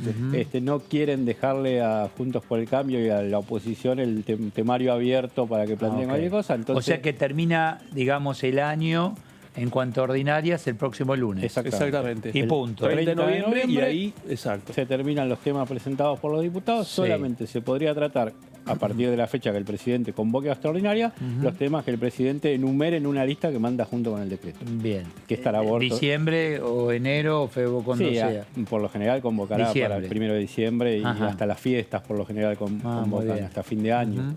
Entrar aborto, coparticipación. ¿La fórmula jubilatoria? La fórmula jubilatoria seguramente tiene que resolver antes del fin de año. Por eso. La reforma judicial tendría que ponerla, aunque sea para ponerla. Sí. Porque hace como 4 meses, 3-4 meses que está acá en la Cámara y no mueve. Viene una agenda muy movida y la pregunta es, teniendo en cuenta la complejidad que va a tener aborto, ¿qué margen hay para poder avanzar sobre otros temas? Esa es la gran pregunta. Se lleva toda la atención. Posiblemente.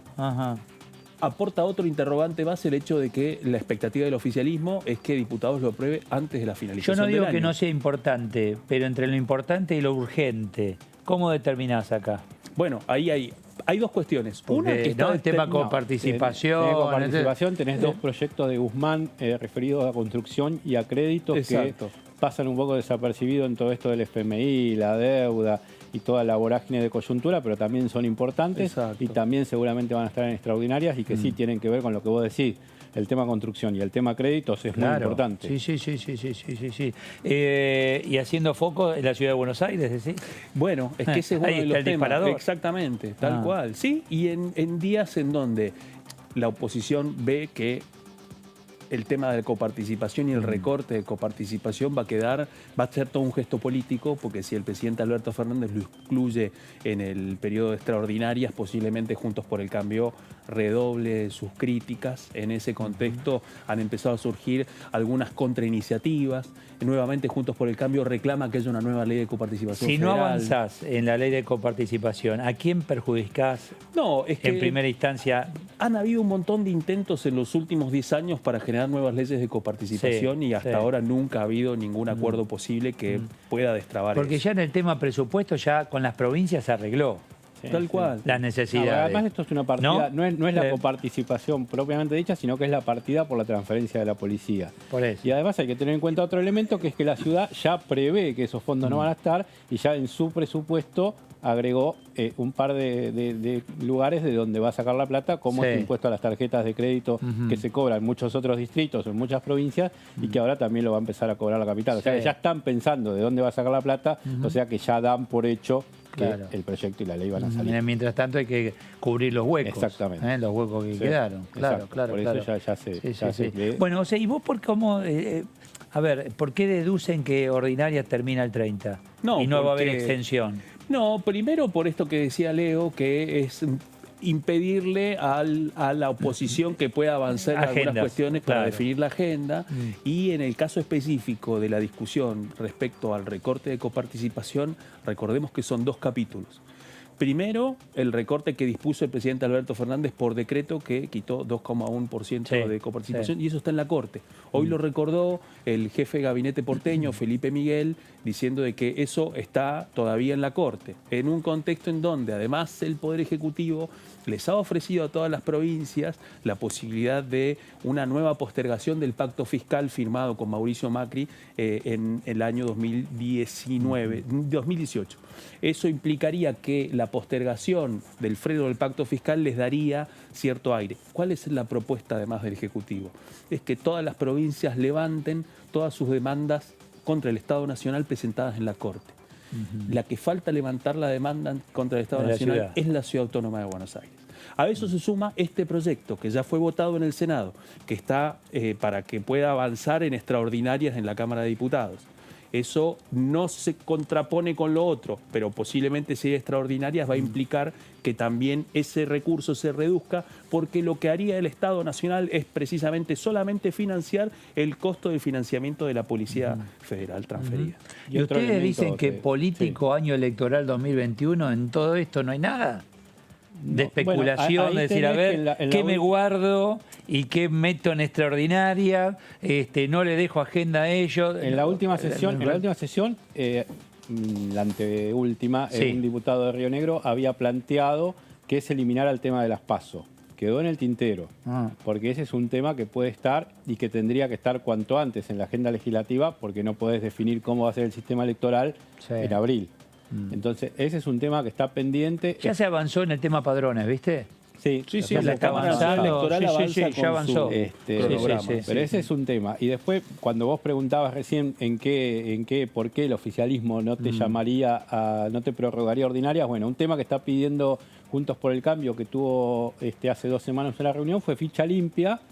El oficialismo no quiere saber nada, por cómo lo plantea Juntos por el Cambio como bandera casi electoral, digamos. Entonces, lograron hacer una comisión hace 2 semanas para tratarlo, porque ya lo habían pedido varias veces y el reglamento te da la facultad de meter el tema en una comisión pasado determinado tiempo. Entonces, ese es un tema por el que Juntos por el Cambio ya no podría pedir y se lo sacas de agenda. O te pueden convocar a una comisión como las que convocaba Waldo Wolf del PRO al principio del periodo legislativo para hablarte de libertad de expresión, de que los funcionarios no cumplen, qué pasa con la pandemia, que venga tal ministro. Entonces vos, terminando ordinarias, ya le cerrás la llave a esas comisiones. Bueno, me hiciste acordar. ¿Y qué pasa con la pandemia? No se toca nada, terminó el año, terminó la pandemia. Ustedes recuerden que mucho se legisló en relación a termina la pandemia, IFE, por ejemplo, ATP. Termina la pandemia ahora, 31 de diciembre de este año, ¡pum! Y parece que Bueno, está la vacuna de por medio, ¿no, Claudio? Hay 2 o 3 cuestiones con respecto a eso. O sea, hoy, bueno, ya el presidente avanzó sobre el plan de vacunación, exactamente. Etcétera, Hoy anunció los primeros avances del plan de vacunación. Recordemos que parte de la expectativa del Poder Ejecutivo está puesta en el desarrollo del plan de vacunación, porque los sanitaristas prevén que uno de los principales riesgos se puede dar entre marzo o abril del año que viene. Otros creen que puede ser mucho, no estamos mucho vacunados más antes. Exactamente. Eso en un contexto en donde ahí es donde surge la otra pregunta que hemos atravesado con diputadas y diputadas durante todo este tiempo, que es que en la previsión del presupuesto lo que interpretaban es que no ingresaba ninguna planificación de la pandemia para el año próximo. Ahí en el oficialismo acotan 2 cuestiones. Primero, que hay una cuestión que depende de las partidas que resuelva el jefe de gabinete para el año próximo. Otra parte tiene que ver con el monitoreo y avance del plan de vacunación. Y la otra discusión tuvo que ver entre oficialismo y oposición con respecto a lo que fue la votación del impuesto, el aporte solidario a las grandes fortunas. Yo agregaría... ¿Por qué? Solo para hacer dale. Por un datito que nos han contado tanto oficialistas como opositores, que uno de los planteos del oficialismo fue, bueno, o IFE 4 o aporte solidario. Ese fue uno de los elementos teniendo en cuenta las dificultades y las necesidades del Estado Nacional para poder abordar lo que va a ser la dificultad económica para el año próximo. Agregaron 3.000 más, ¿viste? ¿No? Bueno. No son 9.000, eso no es gratis. Es que ahí hay una cuestión que también tiene que ver... No son 9.000, yo acá lo hemos dicho más de una... Pero ahí hay un dato importante, Dale. Porque uno de los datos tiene que ver desde cuándo empezar a cobrarlo, porque no solamente con el tema de corte, sino que si la fecha coincidía con la última liquidación de bienes personales, eso permitía además de que uno de los argumentos fuera de que esto también se trataba de un impuesto. Yo digo, no hay que descuidar el tema, y si esto se va al futuro en relación a lo que está ocurriendo en Europa, segunda ola, tercera ola, ¿qué hacemos? Estamos todos pensando, se termina, viene la vacuna, y si aparece la otra situación compleja, que después de las vacaciones, donde todo el mundo va a estar tranquilo tomando sol, con todo amontonado, porque va a pasar eso, lamentablemente, ¿qué hacemos? Digo, eso hay que contemplarlo hoy. Ya nos encontramos con algunas escenas anticipatorias. Por ejemplo, recordemos lo que está pasando en el partido de Azul del interior de la provincia de Buenos Aires. Anticipatoria a que puedan hacer las cosas. Sí, no tengas dudas. Pueden ser los recursos que tiene un Estado municipal o provincial para volver a la fase 1 ante el riesgo de que una situación de verano sin un nivel de concientización eficaz implique un rebrote. Habla con cualquiera, fin de semana largo, la cantidad de gente en Mar del Plata, en Rosario, Córdoba. Hay mucha preocupación por el verano. Y hay preocupación, ya pensemos que el 1 de diciembre se abrió la temporada, 1 de diciembre, faltan horas. Por eso, exactamente. Y a partir de ahí... Hay que ver si en el proceso, digamos, el operativo de vacunación va a venir acompañado también con una campaña pública del gobierno nacional y de los gobiernos provinciales para multiplicar los cuidados. Pablo González de Santa Cruz está en línea. ¿Qué tal, Pablo? Eduardo Serenellini, gracias por atendernos. ¿Qué tal? Buenas noches. ¿Qué tal? Muy bien, gracias. Digo, hay que contemplar, ¿no? Un imponderable, no tan imponderable en caso de que no tener la vacuna a tiempo, no por un tema de Argentina, sino por un tema tal vez de quienes deben proveer de la vacuna. ¿Y qué pasa a partir de los próximos meses, Pablo? Usted conoce el tema porque está atravesando justamente el COVID, ¿no? Tengo entendido. Sí. Bueno, sí. Lamentablemente, bueno, afortunadamente ya estoy terminando el periodo y si Dios quiere, en un par de días ya me estarían dando de alta. La semana de la última sesión viajé de Río Gallegos acá a Buenos Aires y eso fue un miércoles y el día sábado empecé a tener síntomas. El día lunes me hice los 2 test de sangre, me dieron negativo, no me quedé tranquilo y me hice el hisopado y el martes, cuando tuve el resultado, avisé enseguida. Ustedes saben, estaba transcurriendo la sesión. Claro. Yo me sentía raro y me daba cuenta de que probablemente tenía, a pesar de que me habían dado negativo los 2 de sangre, que como ustedes saben, mide solamente anticuerpos.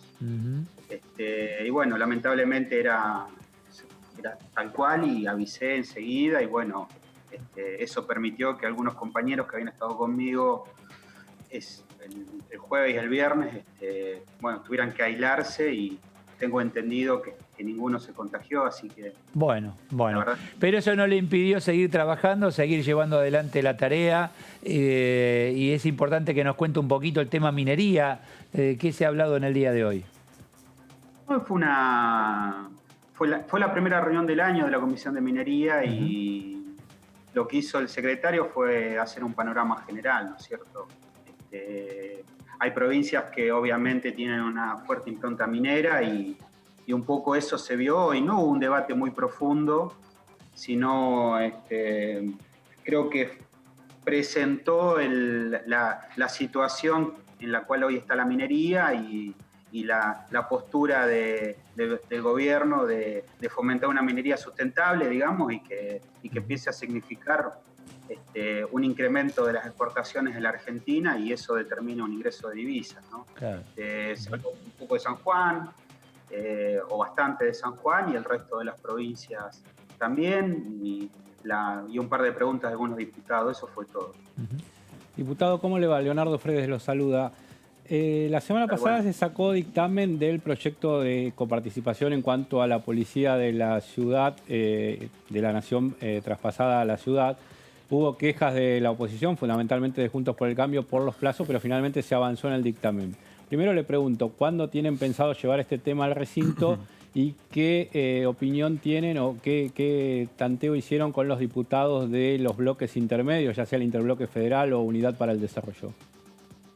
Bueno, va a depender si todavía no hay una definición sobre si se va a extender el periodo de sesiones ordinarias, o el presidente va a fijar un temario para las extraordinarias, ¿no es cierto? Hoy, la verdad que no lo sé. Le puedo decir lo que hoy estuve escuchando un poco en colegas de ustedes, y no hay una definición. En principio parecería que el presidente citaría a extraordinarias, y en ese caso es muy probable que este tema lo incluya. Así que si esta semana no hay sesiones, bueno, se verá.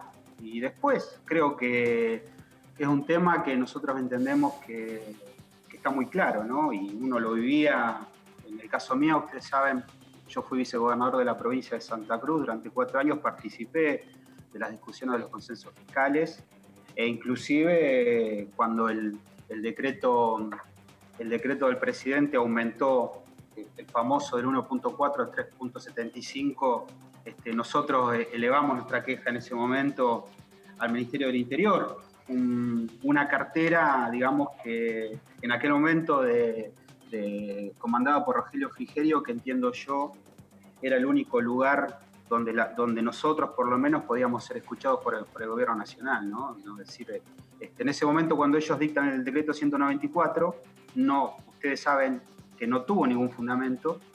Posteriormente tienen que dictar un decreto donde ahí sí dicen que esos fondos son para el traslado de la seguridad de la Ciudad Autónoma de Buenos Aires, y recién el año 2017 hacen una corrección y lo llevan a 3.5. O sea, no hubo justificación, no hubo estudios técnicos, se contrapone con lo que establece el artículo 75 de la Constitución, con la ley de coparticipación. Fíjense, hoy están anunciando que presentaron un proyecto de ley de coparticipación, una cuenta pendiente que tiene el Estado, todos tenemos del año 94, pero bueno, nunca lo presentaron durante los 4 años que estaban cómodos con ese porcentaje de 3.75 y 3.50, y seguramente si nosotros no hubiéramos aprobado este convenio, no lo hubieran hecho. Así que es un tema muy conocido, muy discutido, no tiene secretos para nadie, así que veremos la discusión que se va a dar en el recinto, que es el ámbito donde se tiene que dar, ¿no? Como dice la Constitución, el artículo 75. Diputado González, ¿cómo le va? Claudio Mardones lo saluda. Con respecto, venimos de año cruzado por un montón de cuestiones vinculadas a la coparticipación, y uno de los temas tuvo que ver precisamente con los pedidos urgentes de las provincias para que el gobierno nacional les envíe aportes del Tesoro Nacional. Ahora, en el medio de todos los planteos en torno al debate de la coparticipación, el presidente Alberto Fernández dijo una frase que no me voy a olvidar y que dice que los gobernadores son muy federales para reclamar la coparticipación, pero son muy unitarios cuando tienen que compartirla con sus intendentes. ¿Usted coincide con esa caracterización? ¿Cree que la dificultad de los gobernadores con los municipios en torno a la coparticipación es uno de los principales problemas que afrontan y que emula la discusión que tienen con el gobierno nacional? Son malos ustedes, bueno, eso depende de cada provincia y la ley de coparticipación que tenga cada provincia. En el caso nuestro, yo fui subsecretario de Rentas cuando Néstor Kirchner era gobernador, miren lo que les estoy diciendo. Así que es un tema que, como verán, conozco bastante, ¿no? Es decir, Néstor era muy exigente con nosotros y yo en esa época era muy joven. Bueno, nosotros tenemos una ley de coparticipación que el 20% lo destina a la caja de jubilaciones provincial, no transferida, y el del 80% restante, el 60% va a rentas generales y el 40% se coparticipa con los municipios automáticamente. El sistema nacional es diferente, ustedes saben que la coparticipación primaria deja un 1% a criterio del gobierno nacional en ese reparto de ATN, y también un tema que sí que hay que resolver, ¿no? La Ciudad Autónoma de Buenos Aires y la provincia de Tierra del Fuego no están en la coparticipación secundaria, sino en la coparticipación primaria. Es un tema a discutir, pero fundamentalmente depende de cada provincia, ¿no es cierto? ¿Qué sé yo? Acá en provincia de Buenos Aires el impuesto de patente automotor, por ejemplo, lo recauda la provincia y en otras provincias no, y etcétera, ¿no? Pero bueno, es un tema que es un buen momento, creo yo, el año que viene para discutirlo. Es una ley convenio, corresponde una concertación federal en materia impositiva. Y bueno, hay que discutirla donde corresponde. Yo, digamos, en aquel momento nosotros fuimos muy críticos del presidente Macri, ahí nomás en enero, cuando dictó el decreto donde aumentó un 176% los ingresos de la ciudad de manera inconsulta, creando una grieta donde no lo había, ¿no? Es decir, digamos, se tendría que haber dado esa discusión de aquel 1.4 y evaluar y fijar correctamente los números del costo del insumo de la ciudad, de la transferencia de seguridad, cosa que nunca hicieron. Creo que eso por ahí pasa. Nosotros acá estamos fijando 24.500 millones para este año 2020 y esto se va a actualizar de manera trimestral. O sea, una discusión que está abierta, ¿no? Digamos, hay que sí presentar las actuaciones administrativas y notariales, digamos, que corresponda para determinar cuál es el costo que insume a la ciudad aquella transferencia, ¿no es cierto? Creo que no hay mala fe, no hay. Hubo algunas adjetivaciones el otro día que no fueron buenas, no hay una inquina de nosotros la gente del interior para la ciudad, no es así, ¿no? Digamos, lo que hay que es ser justo, porque estamos hablando nada más ni nada menos que las inequidades de un sistema, de un país muy grande, que digamos, que ha crecido, que no tiene un sistema de coparticipación actualizado, que lo viene reclamando la reforma de la Constitución. Diputado, cuando se discute la coparticipación, ¿se plantea la buena o mala administración de cada una de las provincias? El otro día el diputado Enríquez decía que nosotros en Santa Cruz hemos tenido una mala administración, ¿no? Yo la verdad no le quise contestar en ese momento. No daba tampoco, es decir, y la contraponía con la administración de acá de Horacio Rodríguez Larreta. Nosotros, los 4 años que ellos fueron gobierno, nosotros lo único que hicieron fue sacarnos recursos. En el año 2019, el presupuesto del año 2019 a Santa Cruz le rebajó un 19% los ingresos comparados con el año anterior, con una inflación del 50%. Los únicos a los cuales le bajaron los ingresos fuimos nosotros. El resto de las provincias, o los distritos, 23, con un promedio del 26 de aumento, ¿no? Nosotros menos 19, los únicos. Fíjense y para atrás lo mismo, ¿no? Nos iban siempre aumentando por debajo del promedio. Este presupuesto año 2021, la Ciudad Autónoma de Buenos Aires es la que más ingresos va a tener en porcentaje con respecto al ejecutado que vamos a tener del 2020, que es el presupuesto 2019 corregido, ¿no? Sí, a mí me gustaría ver algunos, entre comillas, buenos administradores administrando provincias pobres, ¿no? O provincias que no tienen recursos de esta Argentina, ¿no? Digamos, donde por ahí el único recurso es la coparticipación nacional. Otras tienen otro tipo de recursos. Nosotros está bien, nosotros tenemos petróleo en 4 años donde ha habido caída de la actividad, donde nos hemos quedado con trabajadores en la calle. Es decir, es relativo, es un país muy grande y son 24 historias diferentes, ¿no es cierto? Diputado, usted decía que cuando era vicegobernador de la provincia, una de las ventanillas en Buenos Aires del gobierno nacional en ese momento de Cambiemos que lo atendía era la de Frigerio desde el Ministerio del Interior. Y paradójicamente, Mauricio Macri hace pocas semanas dijo que una de las cuestiones que falló en su gobierno fue el ala política donde justamente estaba Frigerio. ¿Cómo se puede interpretar esto? No, está equivocado. Fue digamos, yo he tenido muchas diferencias con nosotros, ¿no? Alicia Kirchner y yo, que éramos los que veníamos a negociar por la provincia con Rogelio, pero digamos, más allá que pensamos diferente en muchísimas cosas, nos corresponde, y nosotros le hemos dicho, tanto Alicia como yo, que era el único con el cual uno podía discutir algunas cosas. El resto de los ministros no. Había una inquina, digamos, que era decir, yo, si quieren se los nombro, había algunos que eran un desastre. Cabrera, me acuerdo, del ministro de la Producción, Duhovne, era un desastre. Después Segura era un desastre. No conocían el país, digamos. Creo que los únicos que lo hicieron más o menos zafar fueron los que trabajaron en el Ministerio del Interior. Nosotros lo hemos dicho públicamente con Alicia, digamos, ¿no? Es decir, a lo que él denomina el panperonismo. Digamos, le pueden preguntar a cualquier gobernador de aquella época o a los diputados que fueron gobernadores. Inclusive hay un diputado de Cambiemos que estuvo reunido con nosotros, firmó un convenio, era ministro, y a las 48 horas lo echaron. Yo no digo que lo hayan echado porque porque firmó el convenio con nosotros la vez que nos alcanzó a atender. Pero bueno, esas cosas eran las que pasaban, ¿no? De quienes el otro día, digamos, se disfrazaron de federales y tuvieron discursos muy duros con nosotros. Yo creo que hay que discutir una Argentina federal. Y de ninguna forma nosotros tenemos una posición, digamos, en contra de la Ciudad Autónoma de Buenos Aires, porque sí, yo creo que hay que discutir esta Argentina. Yo lamento eso que dijo el presidente, pero bueno, a mí no me extraña. A Santa Cruz fue una sola vez cuando estaba terminando el mandato y solamente para decir que fue a Santa Cruz. Y nosotros lo recibimos como se recibe un jefe de Estado, con muchísimo respeto.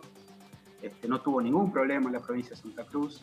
Fuimos la gobernadora, nosotros, y bueno, pero digamos, no se trató de un gobierno que gobernó con con un tono igualitario a todas las provincias. A nosotros nos discriminaron bastante. Digamos, nos pararon todas las obras. Miren lo que pasó con Río Turbio y CRT.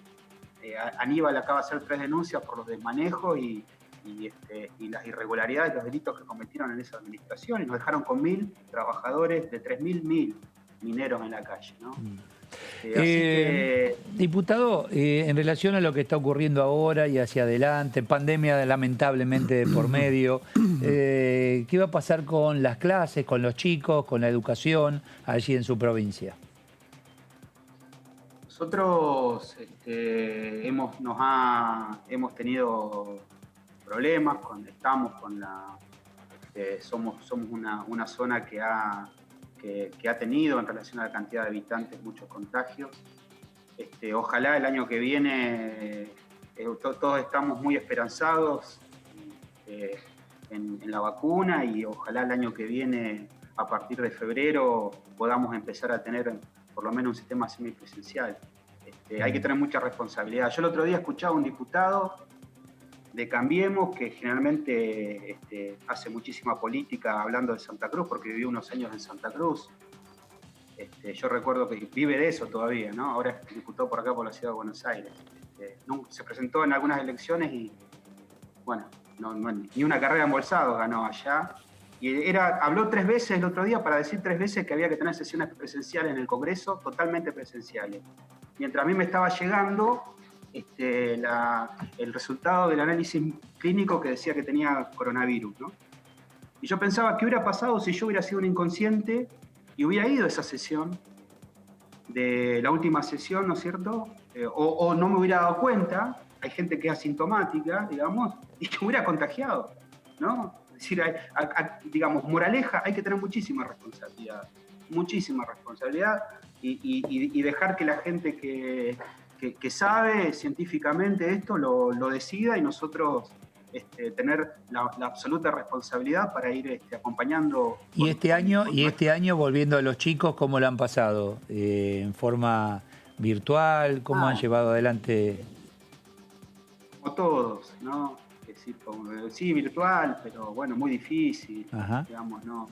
Es algo que no digamos, creo que en eso ha sido transversal, ¿no es cierto? Todos hemos tenido amigos que han fallecido, es decir, hoy mismo falleció un compañero mío en Caleta Olivia, un gran militante, y entonces la verdad que la hemos pasado todos, y me parece que la sociedad lo que quiere de nosotros es que dejemos de lado que seamos responsables, serios. Creo que este tema de la coparticipación nosotros lo hemos abordado con seriedad desde el Senado, pero que digamos que dejemos de lado un poco las cuestiones políticas y que trabajemos, ¿no? con responsabilidad en las cosas en las cuales nos tenemos que abocar. ¿Los docentes pudieron acompañar? ¿Los docentes estuvieron allí atentos a la necesidad? En Santa Cruz sí.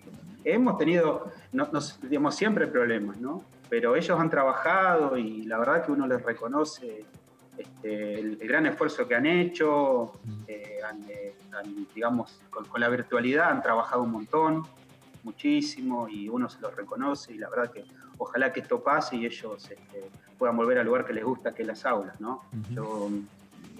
Han demostrado muchísima vocación y han acompañado mucho a los chicos. Yo tengo un hijo grande, pero tengo una hija adolescente y todo el tiempo estaba haciendo tareas y los docentes todo el tiempo la atendían, y bueno, la verdad que uno no puede menos que reconocer el gran trabajo que han hecho.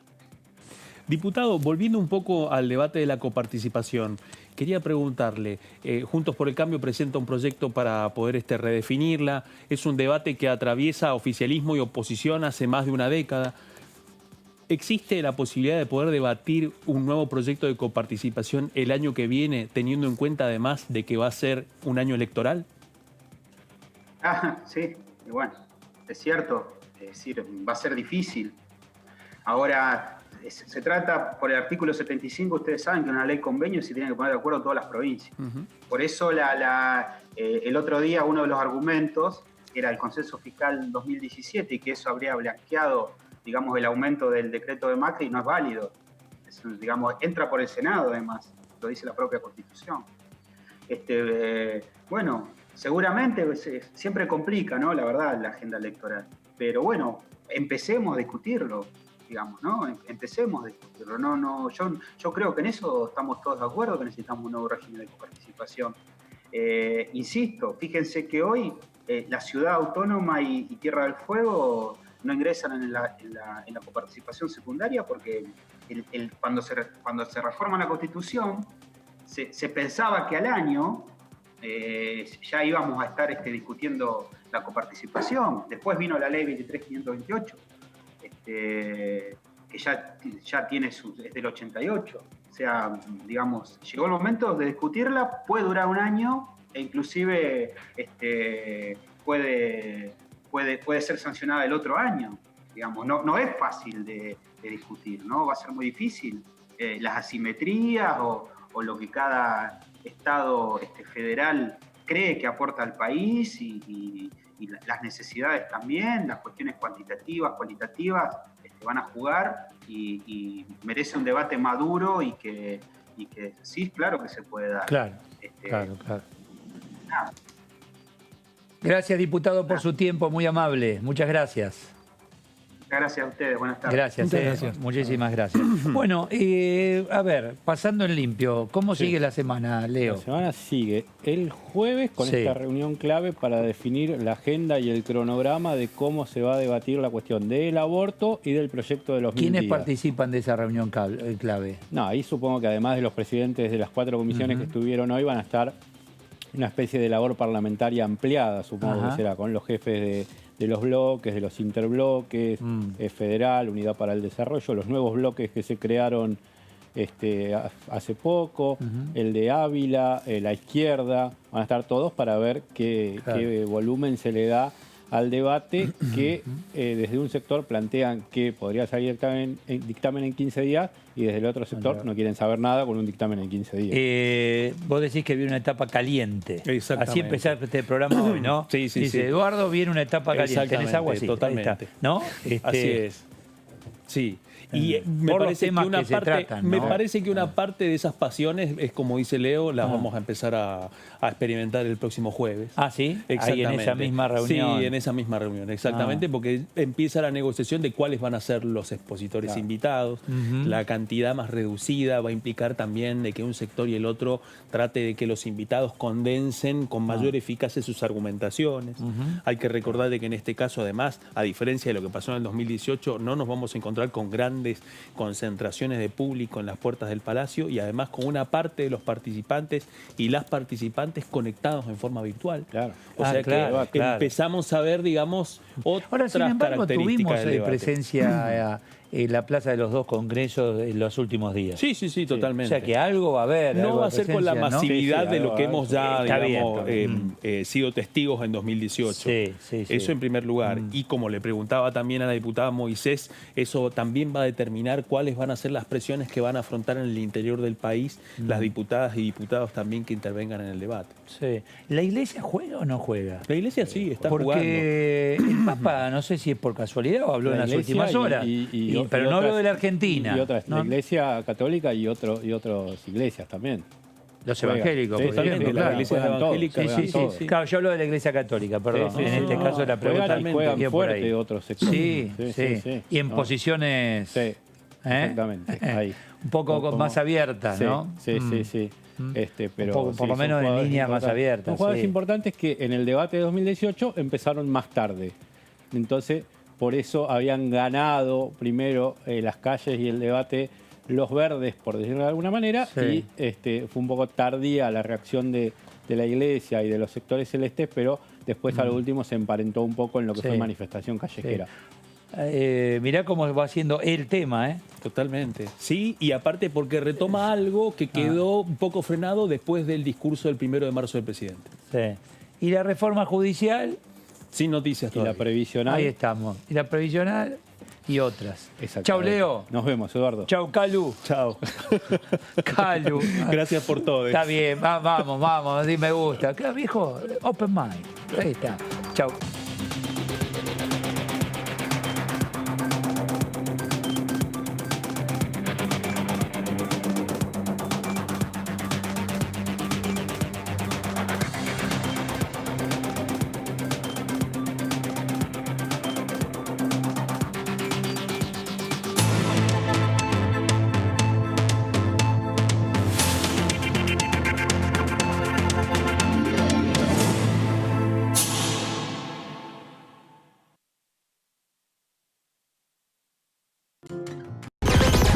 Toda la información parlamentaria la encontrás acá, en DTV. El periodismo en el Congreso. DTV, el periodismo en el Congreso, de lunes a viernes. En el norte y en el sur, en el este y en el oeste, para ayudarnos, para acercarnos. Porque nadie se salva solo. Porque somos un pueblo solidario y sabemos que unidos, trabajando codo a codo, vamos a salir